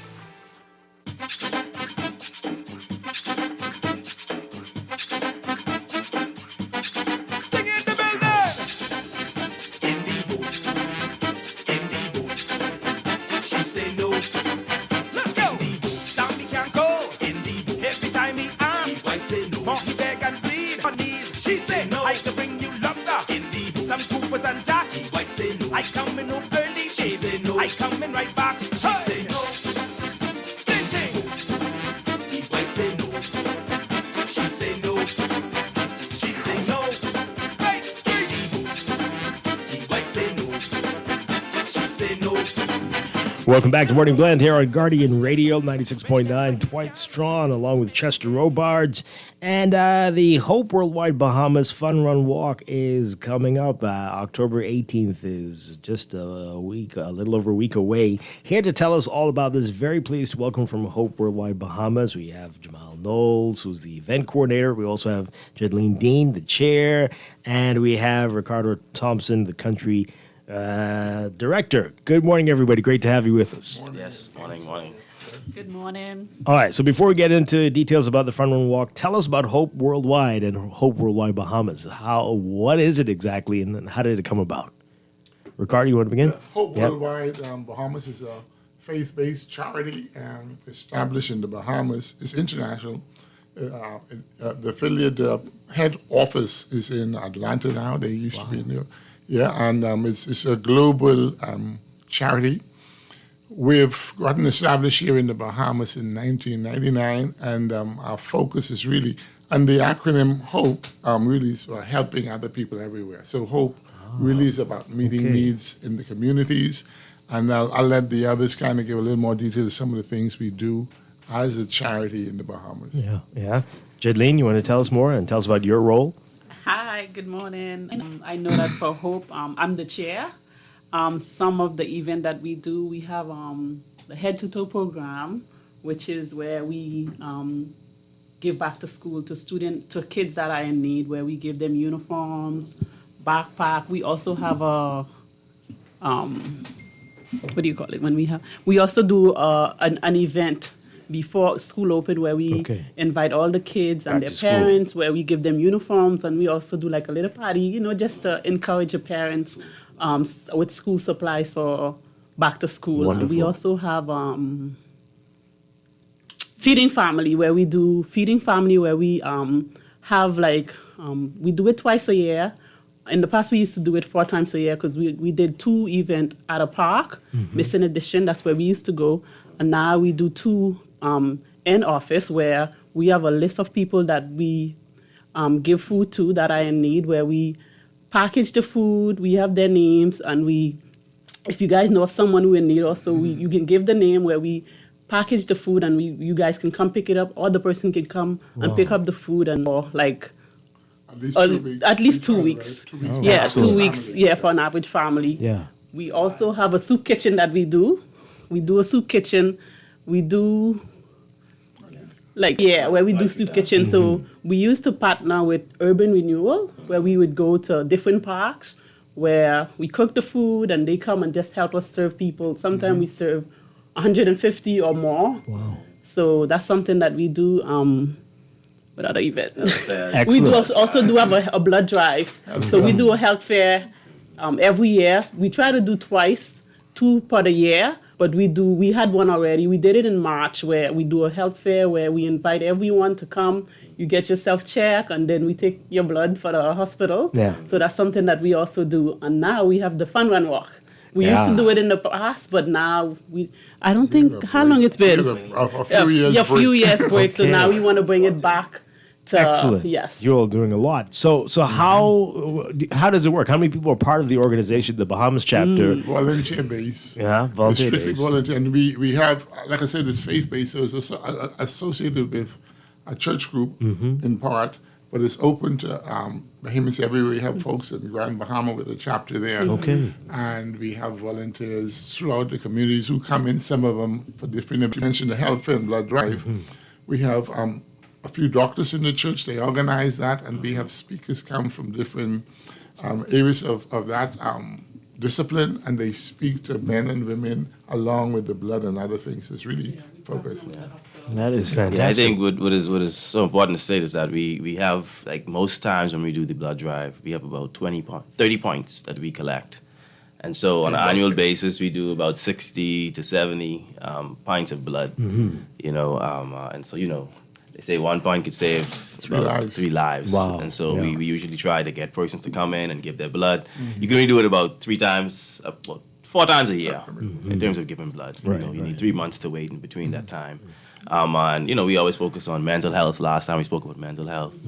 So we had some expert came in, talk to the men, to the women, to help encourage them, because we believe that it's important. World right? Mental Health Day today, actually. Yeah. We would have won the award from the hospital because we service the blood bank there for the amount of pints we would have turned in. Okay. When they go to the mall, they can spend an entire day and not get 30 pints. Wow. But we do it ours in about 2-3 hours because that's the window we have for our blood drive. Yes. And we do And that. these volunteers giving we blood? kind of have it set that up is on a system. excellent. So We used to be in the inside the mall. We used to do it in the mall as well back in the day.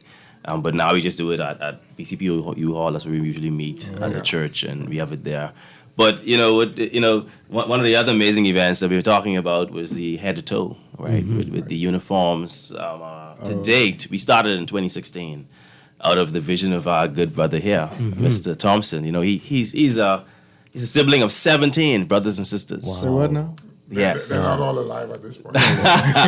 Yeah, so just imagine, right, the amount of money required. And so, a story of, not having to want other kids to experience hand-me-downs or, stuff like that. So, we started to do that for the youth here in the Bahamas. And so to date, we would have given about 309 uniforms to kids to this date. That's fantastic. When did that start? In 2016. 16, okay. Yeah. So we started out with 25 kids, and then we just keep growing and growing. We're now to 65, this year. And so next year we plan to do 100. Wow. And so we definitely need sponsorships, how persons you that get are the resources interested. for that? I was going to say that because currently we depend on donations. A lot of it comes through church. And we used to do fundraisers, but it takes a lot of our time. So we're really appealing to the public for us to broaden our reach. We definitely want more donations. And we're fully accountable. Hope Global, we have to do reports and send in reports and fundings and how to spend. So our records are all there for public to see. Do you get help from the uniform stores at all? Like Well, discounts right now and those kinds of things? we actually partner with Janae's Uniform Center. So we've been working with them from 2016 to now. And so they give us a discount, and we're grateful for that. That's So next year we plan to do 100 kids, right? Because that's our honor. We'll be looking for persons to help. I mean, reach Janae's that isn't goal. exclusive. You could use other people, right? We can. If they want to come on board and give you something. Yes, we can. Let them come on. Yeah. All right. So how do people help you? How do they contact you for donations and to volunteer? Yeah, well, we have a Facebook page. And so on the Facebook page, there is the website, not the website, but the email address. And so they can email us or they can call us. You can use my number. You can call myself, 436-7310. Or our website, Gmail account is Hope. I think I have it right here. I can't remember what it is. Oh, I have it. But it's, Hope. WW? Yes, BAH. BAH at gmail.com. Yeah. So they can contact us via that. Yeah, we also have a church office. But once they go on the Facebook page. They can get all the details, and they can communicate with us. They send us a message. I will respond right away.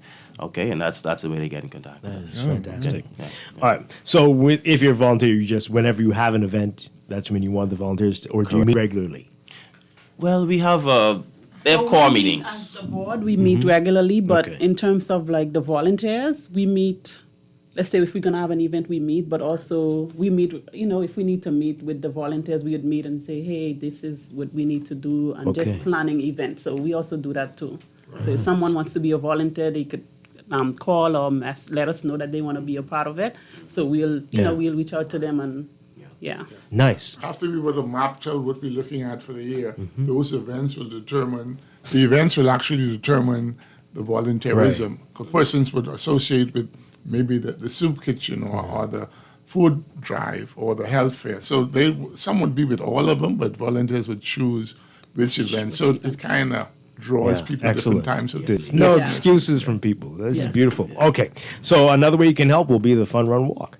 So tell us about that and what you're hoping to do with what you raise from this, and then we'll get details about the event itself. Yeah, so the Fun Run Walk, it is next week, October 18th. We start at 6 a.m. sharp. So we want persons to arrive around 5 o'clock, okay, for the registration and getting their bibs. All right, we have on the ground. Want to register there? Well, no, they can pre-register. Okay. But I mean, in terms of just making sure they get the bib numbers and they have all that recorded. Because we would have Baco would be there on the ground. We were liaising with Dr. Bridget Roll, and she's been helping us out with managing the race. But apart from that, the focus is living well, health, wellness. And so we want persons to be holistic in that approach. We know exercise is key in becoming healthy. Persons say 30 minutes a day for 5 days, or you can do 1 hour for 3 hours. I mean, for 1 hour a day for 3 days out of the week. And so we just try and help persons to stay healthy. Most times persons, they don't know until at the end when they're sick and it's too late. Yeah. And at the event, we're going to have a health screening for persons as well to check blood pressure, cholesterol, sugar. They can talk to the nurses and the doctors that will be there. We're going to have some booths set up, persons bringing health products. And so it's going to be a wonderful time for persons to come out and just get to know them, know each other, for organizations to connect, to build friendships, and also to fight for a healthy cause to stay healthy. Yeah. All right, so give us the route. It's a 5K and a 10K, right? Yeah, there's a 5K and a 10K. We sort of switch it up, give persons that ability to do both. So the route, we start at Goodman's Bay, go west. So we go east around a roundabout. We go west straight to Bahamas. So the 5K, it stops at the roundabout right before we reach Swiss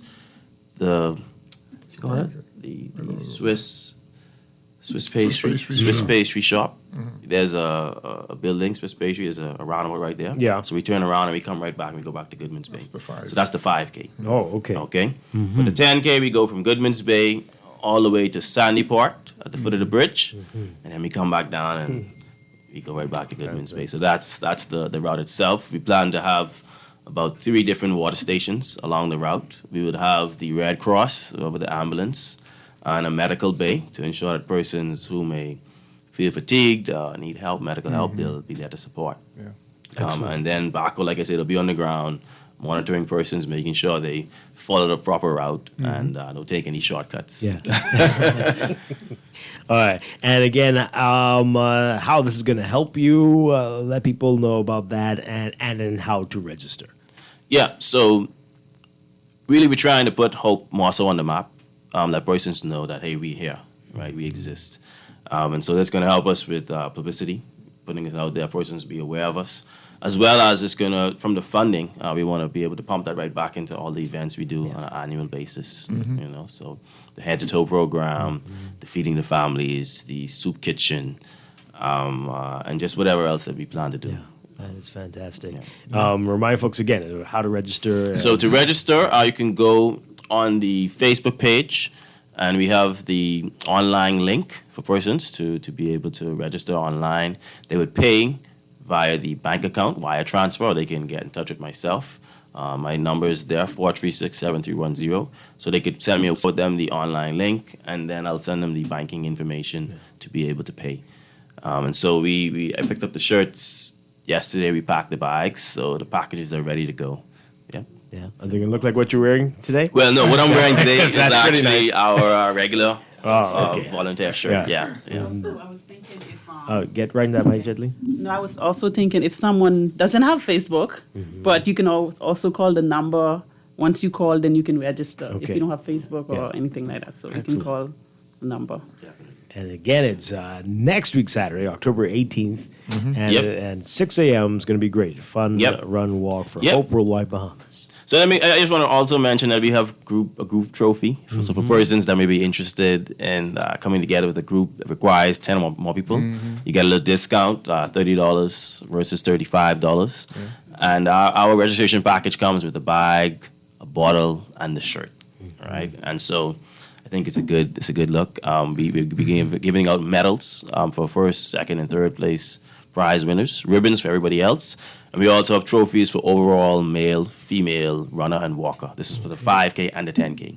Prizes for the electronic prizes for the 10K only. Yeah. All right, because that's more like the competitive race per se. Right. All Oh, yes. right. Yeah. Wonderful. Speaking of prizes, you've got some prizes you want to give away. We'll be doing this, I guess, over the next few days here on Guardian Radio, but we're going to give away 2 today. What prizes are we giving away? Well, we're actually giving away a full registration package, so persons get to come out to the event, participate. They get a bag, a bottle, and a shirt. Okay. Yeah. All right. So all you have to do is we're going to do trivia. Yeah. Okay. Be the first caller to get this trivia question right. I know we talked about one thing, but I think this one would be better. You said this. What does HOPE stand for in HOPE Worldwide? If you're the first person to get this, you'll win these prizes. 323-6232, 325-4316, 325-425. Now, we've got a caller on the line. You think this person has the right answer? Do you have the answer to the trivia question, caller? Helping other people every day. Hey. Is it every day? Everywhere, sorry. Everywhere. I gave him a clue. Anyway, so you said everywhere before he said it. Yeah. That was fine. We'll accept that one. Everywhere, every day. Yeah, sure. Okay, so stay on the line. Give your name and number to our producer, please, and congratulations. Hope you show up for the Fun Run Walk on the 18th. Thank you very much, caller. Well, look at that. That was fast. Yeah. Okay. Looking forward to it next week, Saturday, and keep up the great work that you're doing. I'm very impressed with you all, and I know a lot of people are liking what they've heard as well. Again, Janine Dean, Ricardo Thompson, and Jamal Knowles, thank you from Hope Worldwide Bahamas. Thank you very much. Appreciate it. All right. We appreciate it. Thank you. We're going to take a break for news headlines and be back with Morning Blend Business in just a bit, right here on Guardian Radio 96. Stay tuned. Stay tuned.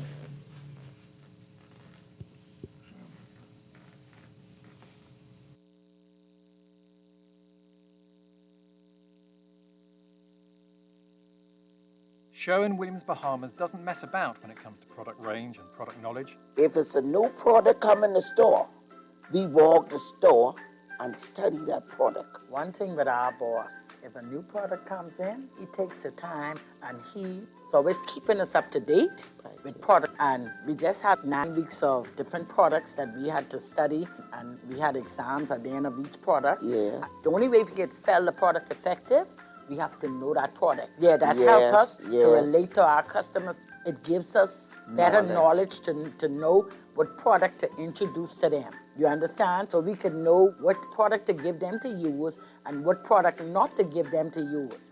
So product knowledge is really key in Sherwin-Williams. They got the keys. And the key is the product knowledge that comes with our extensive product range at Sherwin-Williams Paints, Bahamas. Find color in every day. In uncertain times, resilience is everything. That's why CFAL is inviting you to the financial services event of the year. the 2025 CFAL Pension and Economic Conference. It all happens Thursday, October 16th at 8 a.m. at the Grand Hyatt Bahamas Convention Center. Under the theme Resilience in the Face of Global Uncertainty, this half-day conference is your chance to gain powerful insights on navigating today's shifting global economy. This is the networking and knowledge-sharing event of the year, and you cannot afford to miss it. So secure your spot today at www.cfal.com. 'Tis the season for dreams to come true. There's Santa for the kids and CIBC Caribbean for you. Whether it's a house, land, vehicle, or upgrading your home, CIBC Caribbean can support your dreams with the financing you need. Enjoy incredible cashback deals with mortgages and land loans. Plus, your approved loan gives you a chance to win up to US $5,000. Apply now at www.cibccaribbean.com/sweeten the season. Terms and conditions apply. The Paint Depot for interior and exterior paint, material and supplies, automotive, marine and industrial, Rust-Oleum, color wheel, joint compounds, sealers, and much more. We are your distributors. We have pressure washers, ladder rentals, and accessories. Select any color and we'll mix it and deliver it to you. Family Island orders are welcome with bank transfers. Get your free quote today. Free delivery to the mailboats, homes, and businesses, too. The Paint Depot, number 151 Mount Royal Avenue. Open Monday to Saturday, 7:30 to 5. The Paint Depot. We supply all your painting needs. Craving something with bold flavors? Introducing the new Bacon Portobello Mushroom Melt, only at Wendy's. Enjoy our hot, juicy beef stacked with crispy applewood smoked bacon, savory sauteed portobello mushroom, and drenched in our rich, melty cheddar cheese sauce, all on a warm, toasted bun. Gotta be craveable, gotta be Wendy's. Available for a limited time only. No one likes a fender bender. Oh, man. From a little scratch to a full mashup, NUA Insurance has got you covered with auto insurance tailored to fit your needs and budget. For affordable rates with free on-site accident assistance, visit us online or in branch and just ask us. NUA Insurance. Ask us because we've got you covered. When it comes to hearts at Cleveland Clinic, you can't miss a beat. You seek the best care possible, work with the brightest minds, and leave no stone unturned to get to the heart of the matter. Because understanding is always the first step to overcoming. For every heart in the world, see how we're advancing the future of heart care at Cleveland Clinic today. This is Guardian Radio 96.9 FM. Streaming on GuardianTalkRadio.com and the Guardian Radio app, Nassau, Bahamas. Guardian Radio 96.9 FM. Streaming on GuardianTalkRadio.com and the Guardian Radio app, Nassau, Bahamas. The views and opinions of the hosts and guests are their own and do not necessarily reflect the views of the management and staff of Guardian Radio. Wake up, it's a new day. Wake up, it's a new day.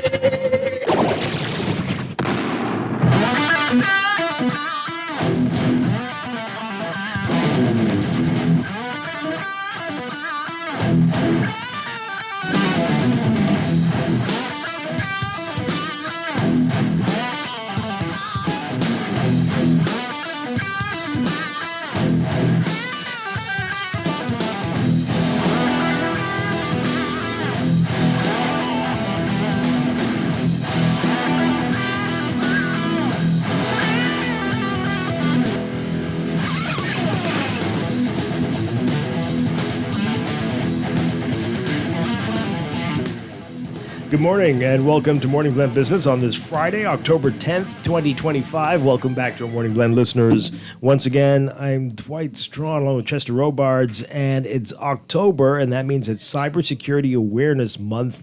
Here to talk about this, we are very pleased to have back with us in our Safe and Sound monthly series with Gamal Nuri from Preventative Measures. Good morning, sir. Happy Cybersecurity Awareness Month.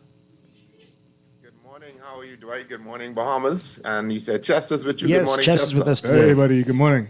Hey, all is well with everybody, I hope. Good. Yes, indeed. Good. All right, so Cybersecurity Awareness Month, people are very aware about the need for cybersecurity. Let's talk about how things have changed since this became a thing, and why we will always need to be focusing on this. The big change, the big game changer, of course, is AI. AI has changed, probably changed the whole planet, as a matter of fact. So definitely that the role of AI and how it has now impacted cyber security, and so it's increased tremendously in the last 3 to 4 years, and even within the last 12 months, we've seen advancements in AI. I think we talked about AI earlier and detecting these types of deep fakes and voice cloning. So all of that would come under the umbrella of cybersecurity, being able to determine what is real and what is not real. Wow. So certainly cyber security the rules of the game have changed because of the implementation of AI. Yeah. We talked about this last month, and I feel since then the technology has gotten even better at creating these fakes. Every few days it seems to be better than it was the day before. This is getting tough now. Yeah.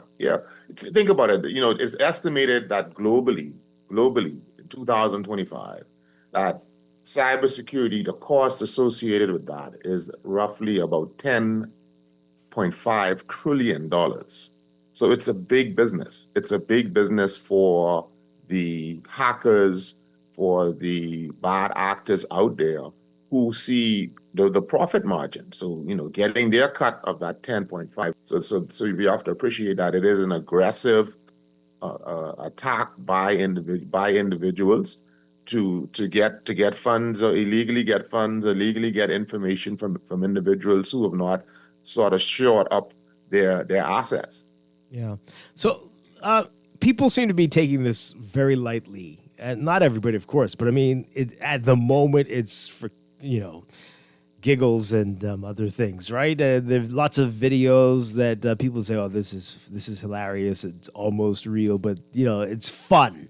But are enough people realizing that someday, very soon, there's going to be a video that you cannot tell whether it's a fake or not, and that I don't think persons understand the real risk or appreciate the risk, because as you mentioned, it is seen as a recreational or some type of toy or game that persons utilized and to have fun and to make fun, to make parodies on politicians and other persons in prominent positions. Right. But again, we were seeing, I think in this year alone, there would have been deep fakes with a prominent gaming individual, person who's actually going for a political post now.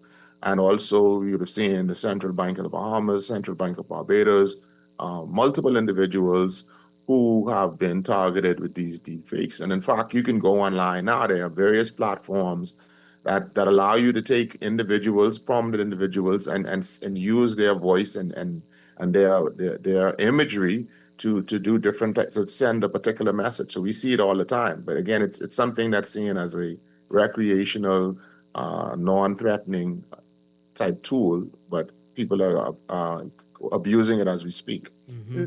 Is AI also being used on the other side of things? For detection? Yeah. Well, preventative measures, actually, we have a tool that we use with some of our clients that does that.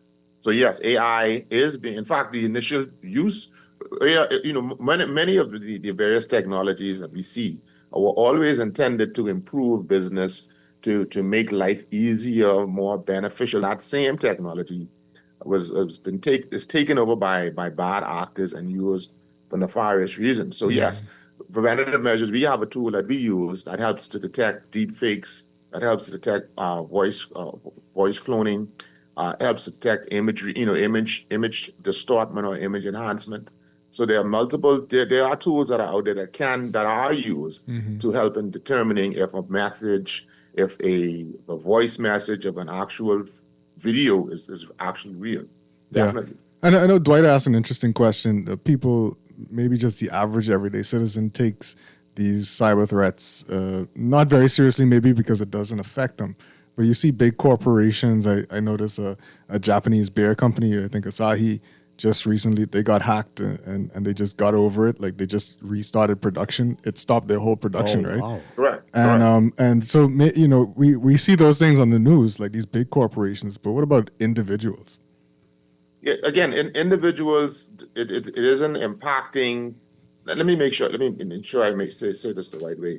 The impact on an individual is sometimes so minuscule that it doesn't go reported. So we don't hear as opposed to, like you mentioned, a bigger entity who would have now that they have an obligation based on their laws to report these things as well. Right. Data protection laws around the world, GDPR, demand if you are hacked, you have to make a public disclosure so that the clients and the public are aware of your exposure. Right. That's not so much enhanced here. We do have the legislation for it, but it's not I guess enforced, for lack of a better word. But the individual, if $10 goes missing, that's not a major frontline story. Right. But imagine if it's 1,000 of us or 100,000 of us, and somebody gets $10 illegally, and this is where those undercurrents run, where the smaller incidents are not being reported. There's not a requirement for individuals to report their personal loss. And so we don't hear about it, but I promise you that it is there. It's always there because you get emails, you get these different attacks all the time, and many persons fall victim. Now, I don't want to put you on the spot here. The data protection bill that's coming, I don't know how deeply you've had to look into it yet. Everybody, I don't know if people think about it, but they deal with people's data every day. They take an email address, they swipe a credit card, even small companies. And they somehow will now have to protect that data, as the bill says, data protection, or fix their systems. Maybe they haven't thought about this, fixing their systems so that there's even a higher level of protection that meets this new code. Can you talk about that? Yeah, well, the act has been already. This is not a new act. This is now an amendment to what's already been there. Yeah. The challenge that exists and that remains is enforcement. The data protection unit, the agency itself, has had teeth, and they haven't. Let me step back a bit. It doesn't appear as if they've been biting into anything, and certainly giving them more power, more teeth. It all goes back to enforcement and consistent and ongoing enforcement. Right. We have the laws because don't forget, we are a global player. The Bahamas is a major tourism site. We have definitely a major bank of financial financing. We have to have those laws in place to be able to play with the other countries around the world, to be able to attract clients. Clients are going to do their due diligence. Investors are going to do their due diligence to see if we actually have the laws in place. The challenge is, like I think the U.S. made a report, I think it was last week, regarding just we don't seem to be charging anybody, bringing anybody before the courts and charging them with various financial fraud, cyber-related crimes. We do have the legislation. It's now enforcement is the challenge. Yeah. So back to what you were saying earlier. So should we use the AI tools that Chester asked about to fact check or verify everything now? Is it getting to that point? What do we need to do to keep ourselves safe? In 2025, Dwight, there's a term that's in the cyber arena: zero trust. Oh boy, zero. So right now, that. you guys, you should be validating, ensuring that this is actually Gamal Nuri. Right? Zero boy. trust. This is the arena that we're in, and so everything has to be checked, rechecked, and to make sure that it's actually the person, the transaction, the request for information. You get a call, and I'm running a survey on, and I expect that, anytime soon about, current political climate in country, or we're talking about a service that a provider is bringing in. We're running a survey, and we'd like to ask you a few questions. and some of those questions now start to lean towards, well, what's your name? Where do you live? But if you're running a survey and you know I'm a client or a potential client, then you should have some of that data. Or why do you need that data? So you have to, these things are out there. So zero trust is the word. Always verify. And that goes for individuals, especially when we're getting the businesses that are out there. Staff need to be made aware to always verify, confirm if this is the actual individual that you're dealing with. Yeah. Zero trust. Yeah. I'm noticing, I'm telling everybody who will send me information, they send me a screenshot or something. I'm like, send me the link. Send me the link because I don't trust this. And I have to go back and look at everything over and over. How do you get word to people? I don't even trust links. Right? I look at the information and I put it in Google myself, so I can get placed on that site outside of a link. I do not click. I do not click. Oh, interesting. Okay. So if you copy the link, put it in a Google search, that's a better way to do it. No, I actually I go to old school, just type it in. Type it out in Google. No, I hear you. That's a good one too. That's a good one too. All right, so mind you can search the link, but my preference is you can search the link and Google will validate the link. But I prefer just to put that name in of the company or the individual because again it's two things you have to verify as well. I could be Gamal Nuri representing myself as an employee of a particular company, and I create a website and I do all of these things, but you need to search the name and the entity because those are two different types of verifications. Because I can actually, we talk about identity theft and we think individually, but I can steal a company's identity and represent myself as a bank or represent myself as an attorney or a government agency. So those two avenues you need to verify. And fraudsters are so sophisticated now that they'll actually set up a phone line. They will set up a phone line with a Bahamas area code. So you're thinking you're calling a local number because it's a 242 type number. It's a legitimate agency that we're familiar with, but Gamal Nuri was never actually employed or actually. So it's a lot of things, a lot of layers to this, depending on the type of information that you're going to be releasing, especially financial information. Wow, that's a lot. Speaking of which, it seems, I don't know if it's just me have not been hit for a while, but the Indian scammers who would WhatsApp you, that seems to have slowed down. I don't know if it's something the phone companies have done to allay that problem, or I don't know if you have any insight into that. Well, certainly, the phone company they are always trying to upgrade and improve upon their technology. I can't speak to your exact circumstance, but one important thing to do is that as consumers on our end, we need to be reporting those numbers as well. Sometimes we just delete. We delete and ignore and we block. But there's something that comes up and says block and report, and I encourage persons to report. So the medium, the phone company, the WhatsApp or whatever it is, they can appreciate what's happening on their network, the types of numbers, the type of VPNs, the type of static IP addresses where these nefarious messages are coming from, and then they can target those to block that. Because today it may be coming out of India, may be coming out of Nigeria, Ukraine, Canada, so that they have to now focus more on where those attacks are coming from. So you have to definitely report it. A lot of times we just delete and we don't report. You have to report so that these guys know what's going on their platforms. Facebook, WhatsApp, whatever social media platform you're on. Email too. I mean, you could do that as well because email comes fast and furious, man. Fast and furious because it's still a prime communication source, and it allows us to be immediate. And so you get an email, you see this banner coming up, and it's still happening. It's amazing that it's still happening. That the techniques are still there. You won a lottery. You won a free cruise. You never applied. You never bought a ticket, but all of a sudden you were picked out of this random drawing to win. And what do we do? And this is the season for it now. As we get into to the holiday seasons again, this is the time for it. They're gonna just go with that human need for free stuff. All right, so I want to talk about companies that find themselves the victim of a fake. I don't know, a video with their CEO promising, as you mentioned earlier, promising something What do you deal with it? Is there a way to prevent this, to limit your chance for being attacked or hacked in this way? And if you are, what should your course of action be?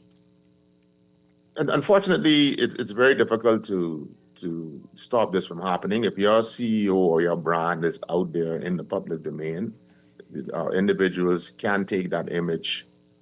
Your CEO might have been interviewed on a newscast for some new product or new service, and fraudsters can take that image. It's just a few moments, few seconds, and they can take that and create an extended deep fake.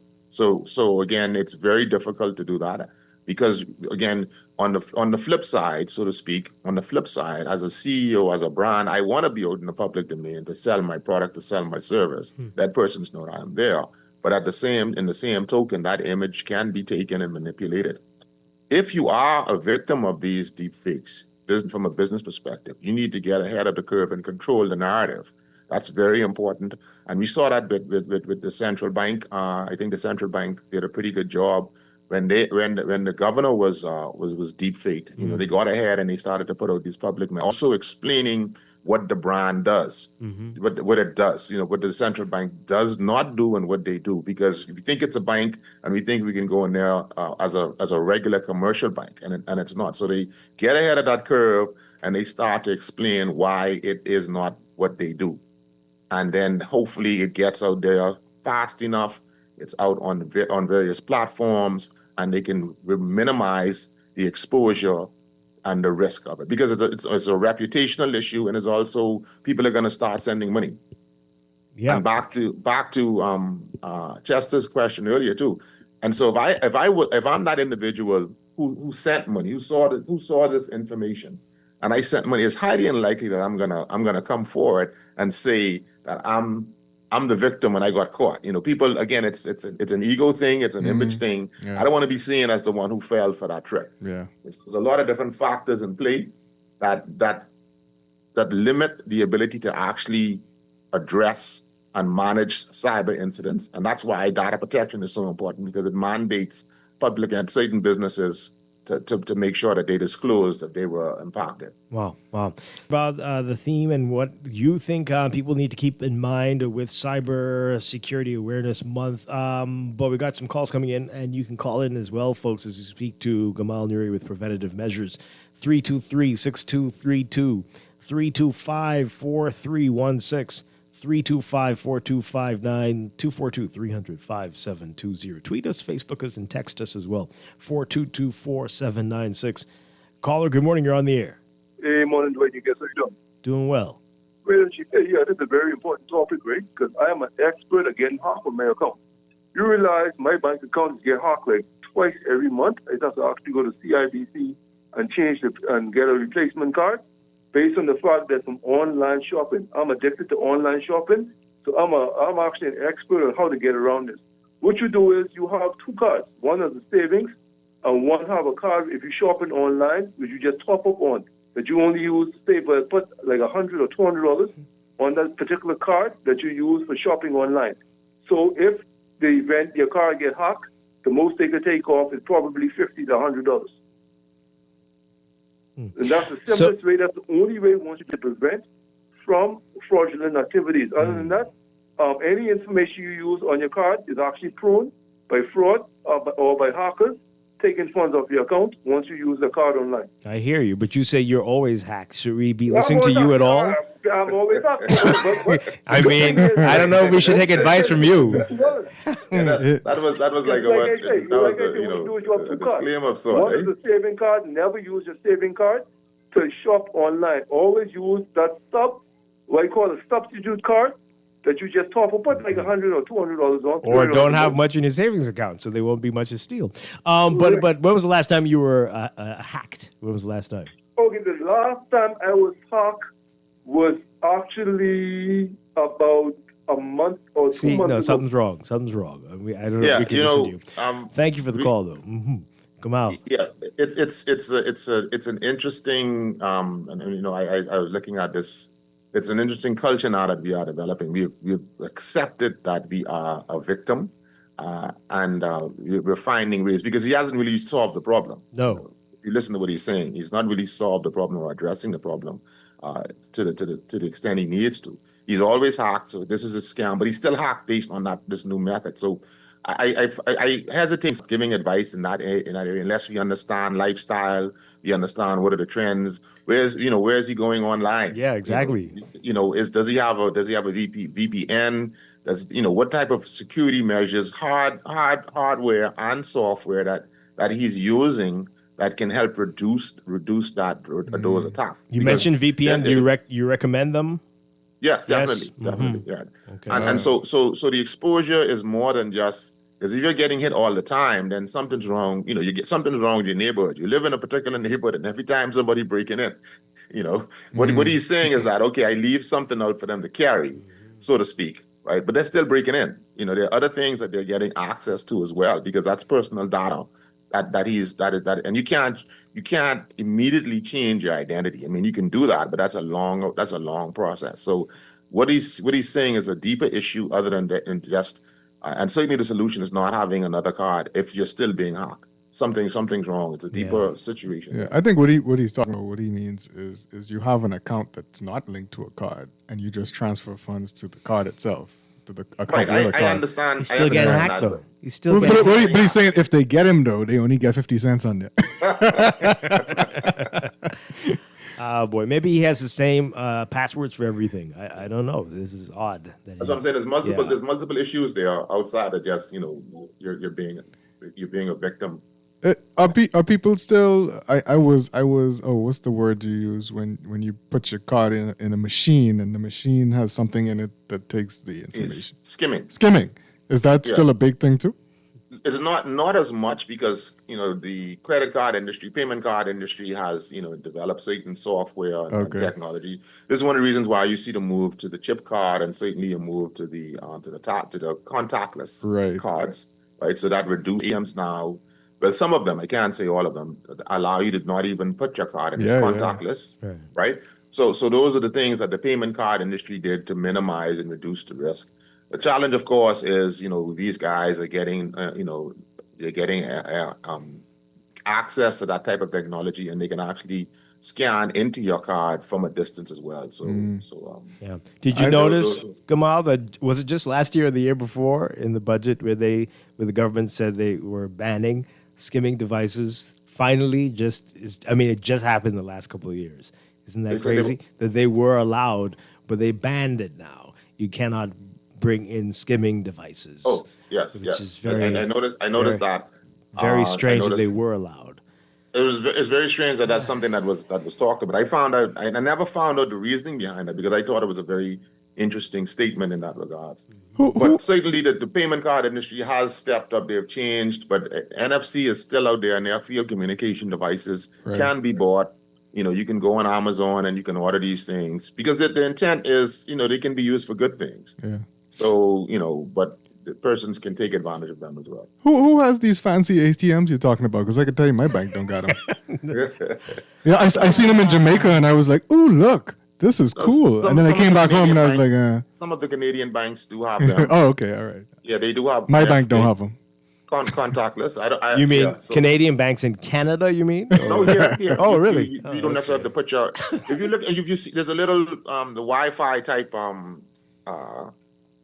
symbol that's on your credit card. Yeah. Your debit card. Yeah. Yeah. I seen these Jetson-looking machines in Jamaica and other places. I haven't seen them here though.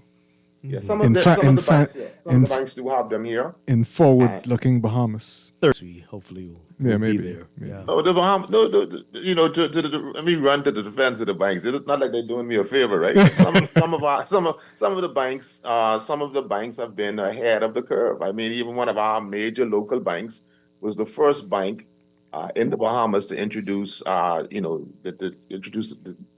the need for envelopes. You just put your money in, and that was a Bahamian bank that did that, not the Canadians. Yeah. And before the Canadians did it, we were doing it. They were doing it for at least 5 to 6 years.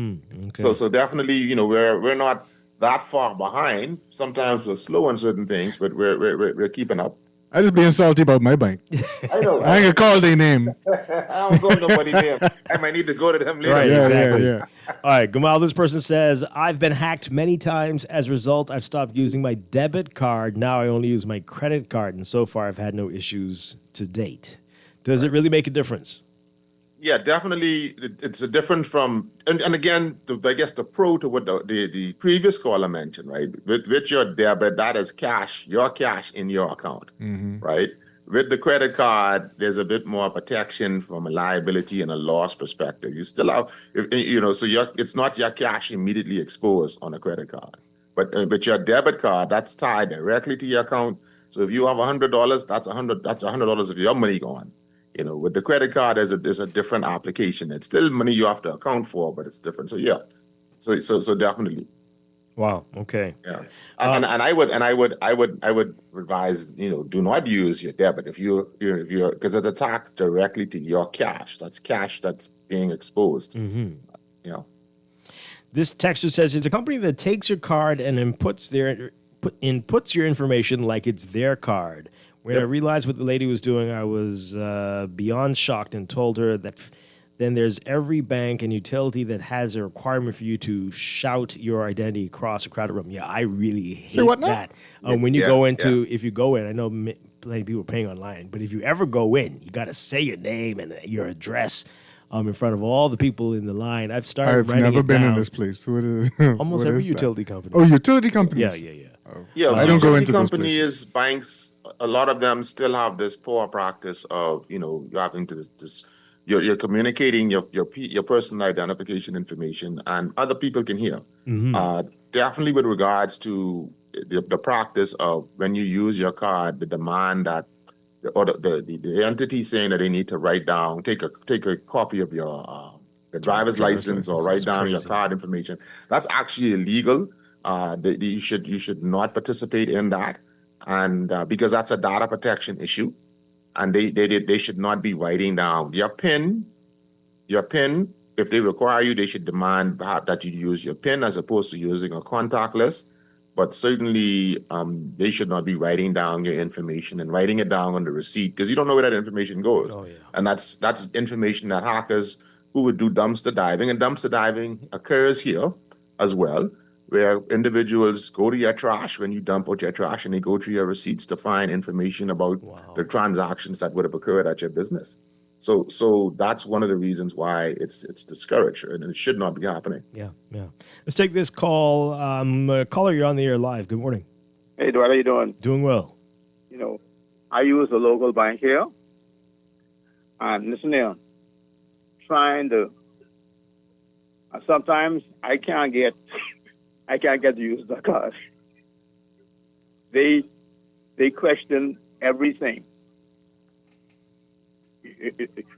I gotta tell them where I'm traveling. I mean, that's not a horrible thing. That's a good practice. It's not a horrible thing. It's a good thing. It goes back to zero trust, and I guess from being a customer, there's a level of customer service that you expect to not be, but you also don't want to be inconvenienced by perhaps overbearing security measures. But again, you have to manage that. What is the intent? Maybe the entity needs to do a better job in explaining why they're doing certain things and why these protocols are in place. But certainly, when you look at the risk, there may have been a recent attack, or they may be prone to attack. So they're doing some things to reduce that risk. So perhaps they need to do a better job in explaining, well, why are we taking these extra measures? And once they do that, I'm thinking many of us, would appreciate it a bit more as opposed to just being put through a ringer and not understanding the rationale behind it. Oh, but hello, hi. Yeah. Mm-hmm. I am in agreement. I am in agreement with like what they're doing. Okay, because each month, I get a phone call from an Indian sounding voice, and they're trying to get this card's information. Yeah. Every month. Okay. All right, boy. Huh. I have to do this two-factor protection thing on my bank account on my phone stuff, right? So I wish some of the banks would just like make the apps a little bit better so you could. I mean, it's already kind of protected, right? And I want to do more on the app than it allows me to do. Are you complaining about the two-factor? Yes. No. I'm saying that's great. There's good protection. Is that a good fail-safe two-factor? Yes, because again, it goes to this whole zero trust. Right. The business. Okay, here's an app. You can access your accounts and do transactions, right? But now we have to protect that access because you may be doing that at a getting it off of a Wi-Fi, and it says Gamal Nuri's coffee shop, right? And you come in here all the time, but when you come in the second time, someone has set up their own Wi-Fi network, and they have it as Gamal Nuri Coffee Shop 1. Right, and you go onto that, and now that individual has access to your data. So you want to have VPNs, you want to have two-factor, and so that you again build the resilience, of your information. It's like if I use a simple analogy in regards to our homes, we have a fence around the yard, so that's the perimeter security. We have lighting in the yard. Maybe we have some dogs in the yard. When you get to that front door, there's probably a security gate on that door, and you still have to open up the other door. So those different layers help to minimize the access to what is what is important, and that's really what two-factor VPNs, all those things, the same build model where you talk about security and layers. So it isn't just one thing, because I may get to that, but if I put several items in place, hopefully that individual can. And like I said a few moments ago, businesses need to do a better job in explaining why are we doing this. In many instances, we hear, well, we don't do this and we'll never ask for this. But tell me, what are you doing? So I understand why I have to go through these different hurdles to get access to my funds. Yeah. All right, one more call, and then Gamal, I'll let you have the final word. So today, I noticed a trend with the calls heading towards banks. And we're not talking about how displeased you are with your. So if you're going to vent about your banks, this is not the show for that one today. But let's hear this one. Good morning, call. You're on the air. Morning, Dwight, Chester, and Gamal. Hi. Very interesting conversation. I, too, am about to really get involved in the cybersecurity realm because of the nature of the business that I'm in. There's two things I'll point out very quickly here. Firstly,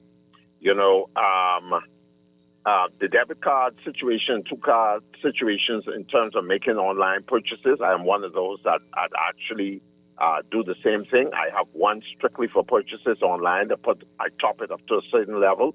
Just in the event that it is hacked, then I am expected to lose perhaps that amount of money on that card and not my main credit card or debit card. So that is a practice that I also do. But here's one of the most important things I think need to come forth in the public domain that a lot of persons do not think of. And that is persons that go to these ATM machines. They do their transaction, they take the receipt that comes from that machine, and they throw it right in the garbage, in the dump, right there by the machine. The thing is, people have to understand that those slips have pertinent information on them, and in the hands of someone who is a hacker or someone who is into that service, over time, they would begin to decipher what those slips of papers are saying, and may actually have access to your account unbeknownst to you, just taking that slip of paper and throwing it in the garbage right then, right there. That's a practice that many persons need to stop. They need to stop that. Take it, carry it with them, burn it, tear it up, or whatever. But just to take that slip and just drop it in the garbage, that's something they should not do. So that's just a practice I just want to put out there that people need to stop and bring that to their awareness. Thank you Thanks very for much. taking my call. Appreciate it. The final word. Chester, you want to say something? I was just gonna say I leave mine hanging out the machine so that if some good Samaritan comes behind me and sees my low balance, they might give me right after you say, sir, you need this more than I do. So it doesn't work. Yeah. So again, this is Cyber Security Awareness Month. I know we hop straight to the banks, but there are many other platforms. There's social media. There's a transaction at a particular vendor. You have to be sensitive to how you maneuver through life and buying items and what you're exposing yourself to. If you go to these various businesses and they have Wi-Fi and it's free, again, be careful how you're logging on. It's more than just banking transactions. It's certainly a lot of other avenues that persons can get access to your information. So certainly be aware of your transactions. As simple as, buying gas, the individual at a hotel, at a restaurant or something may take your card away to put in the information. That's an exposure as well. So there are multiple avenues for attacks. So zero trust, verify everybody every time. For businesses, you need to train your staff because they're the gatekeepers. And as strong as your infrastructure may be, you may have the firewalls, you may have the security patches, but that one person clicks on an email, and now the whole entity is exposed to an attack or an infiltration. So certainly those things, and segmenting of your networks as well, putting them into different silos so that they are not, if one aspect is impacted, the other one. And for persons at home, Chester mentioned it, two-factor authentication. Email, banking, social media. Teach your kids about cyber safety, because kids are on these various social platforms and they're being exposed, maybe not to financial loss, but certainly predators are lurking in those rooms. The roadblocks and the other Minecrafts, all these other gaming platforms, all of that is a part of the cyber security program. So definitely those are some of the things I want to mention, the individuals to be aware of this month. You can follow me on preventative measures. I'm on LinkedIn, I'm on Facebook, and I'll be sharing other safety tips regarding cybersecurity. Okay, wonderful stuff. Kamal Nuri, always a pleasure talking with you. Thank you so much. Happy Cybersecurity Awareness Month to you, and happy National Heroes Day to you as well, sir. Enjoy your holiday. Thank you, guys. And you do the same, guys. Be safe. I'll see you next time. Okay. Chester Robarts, thank you so much. Appreciate you being here. Everyone pick up your NASA Guardian today for the Guardian Business section and read about Challenger Energy considering legal action on oil drilling license renewal delay and what the Bree are concerned about and on how the government will respond to high rental prices. Great stories there. We're out of here. Remember, folks, we are under a severe weather warning, a thunderstorm warning in effect for New Providence and Grand Bahama and the Abacos and the Berry Islands and Bimini right now till 10:30. We're expecting severe weather for most of the day today into the weekend. Enjoy your holiday. I'll be back on Tuesday with more Morning Blend and Morning Blend Business right here on Guardian Radio 96.9. Everybody have a great one. On the Clock with Aaron Green next.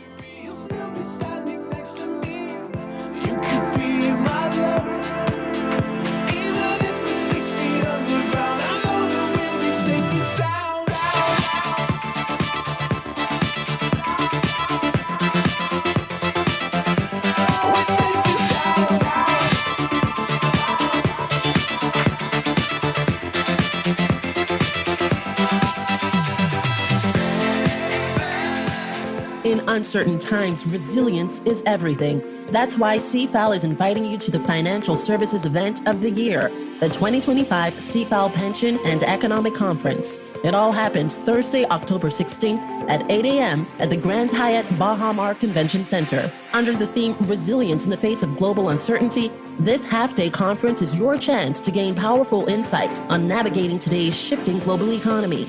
This is the premier networking and knowledge-sharing event of the year, and you cannot afford to miss it. So secure your spot today at www.cfal.com. Southwest Plaza has so many stores, I've been trying to find a sensible way to list them all. There's CBS Bahamas, the Ashai Institute, BENC Snack World, Bamboo Shack Bahamas, there, the Athlete's Foot and BTC, Games and More, John Bull Pine Threads, Alive Bahari, Dairy Queen, 7, Starbucks and Lowe's Pharmacy, plus Marco's Pizza and Lorraine. Southwest Plaza, what a wide array of stores. Southwest Plaza, stop by today and explore. This October, let's come together for hope, support, and strength. It's the Sister Breast Cancer Support Group Dollar Day, happening Friday, October 17th from 7 a.m. to 10 a.m., right on the Nassau Guardian grounds, Carter Street. And the best part? With just $1, you can help make a difference in the fight against breast cancer. Every dollar counts toward awareness, education, and support for women battling this disease.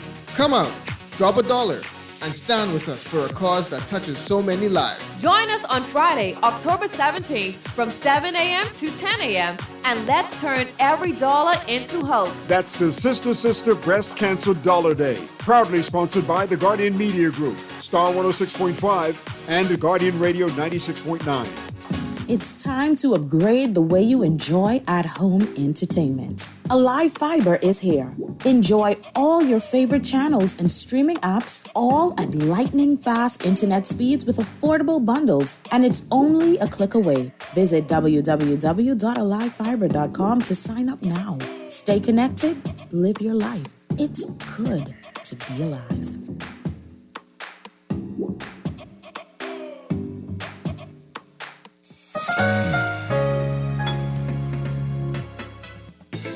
Don't wait for a storm to arrive. Stock up on hurricane supplies, make home repairs, purchase a generator, and more this hurricane season with a Fidelity personal loan. Make that move today. Call 356-7764. Fidelity, we're good for you. Bay 85 Pacers, where you at? It's all about the Stay Code this Discovery Weekend, Saturday, October 11th, from 12 midday to 5 p.m. R.M. Bailey Park, our very own Canterbury team. Steak off the grill, chicken off the grill, mouth-watering fried fish. Tickets are only $20. In the startup corner, Conky Conk fritters, chicken wings, and cheesy macaroni. In the dessert corner, pound cake, delicious chocolate cake, and carrot cake, all on sale. Get tickets for the entire family. Part proceeds will aid classmates' medical fund and rehabilitative care. Music by DJ Marcy. Don't meet me there. Beat me there on October 11th at 12 midday to 5 p.m. R.M. Bailey Park. Class of 85 Steakhouse. I will always help him out. If my brother's in trouble, I will turn the world around. I will fight for his right. In uncertain times, resilience is everything. That's why CFAL is inviting you to the financial services event of the year, the 2025 CFAL Pension and Economic Conference. It all happens Thursday, October 16th at 8 a.m. at the Grand Hyatt Bahamas Convention Center. Under the theme Resilience in the Face of Global Uncertainty, this half-day conference is your chance to gain powerful insights on navigating today's shifting global economy. This is the premier networking and knowledge-sharing event of the year, and you cannot afford to miss it. So secure your spot today at www.cfal.com. This is Guardian Radio 96.9 FM, streaming on GuardianTalkRadio.com and the Guardian Radio app, Nassau, Bahamas.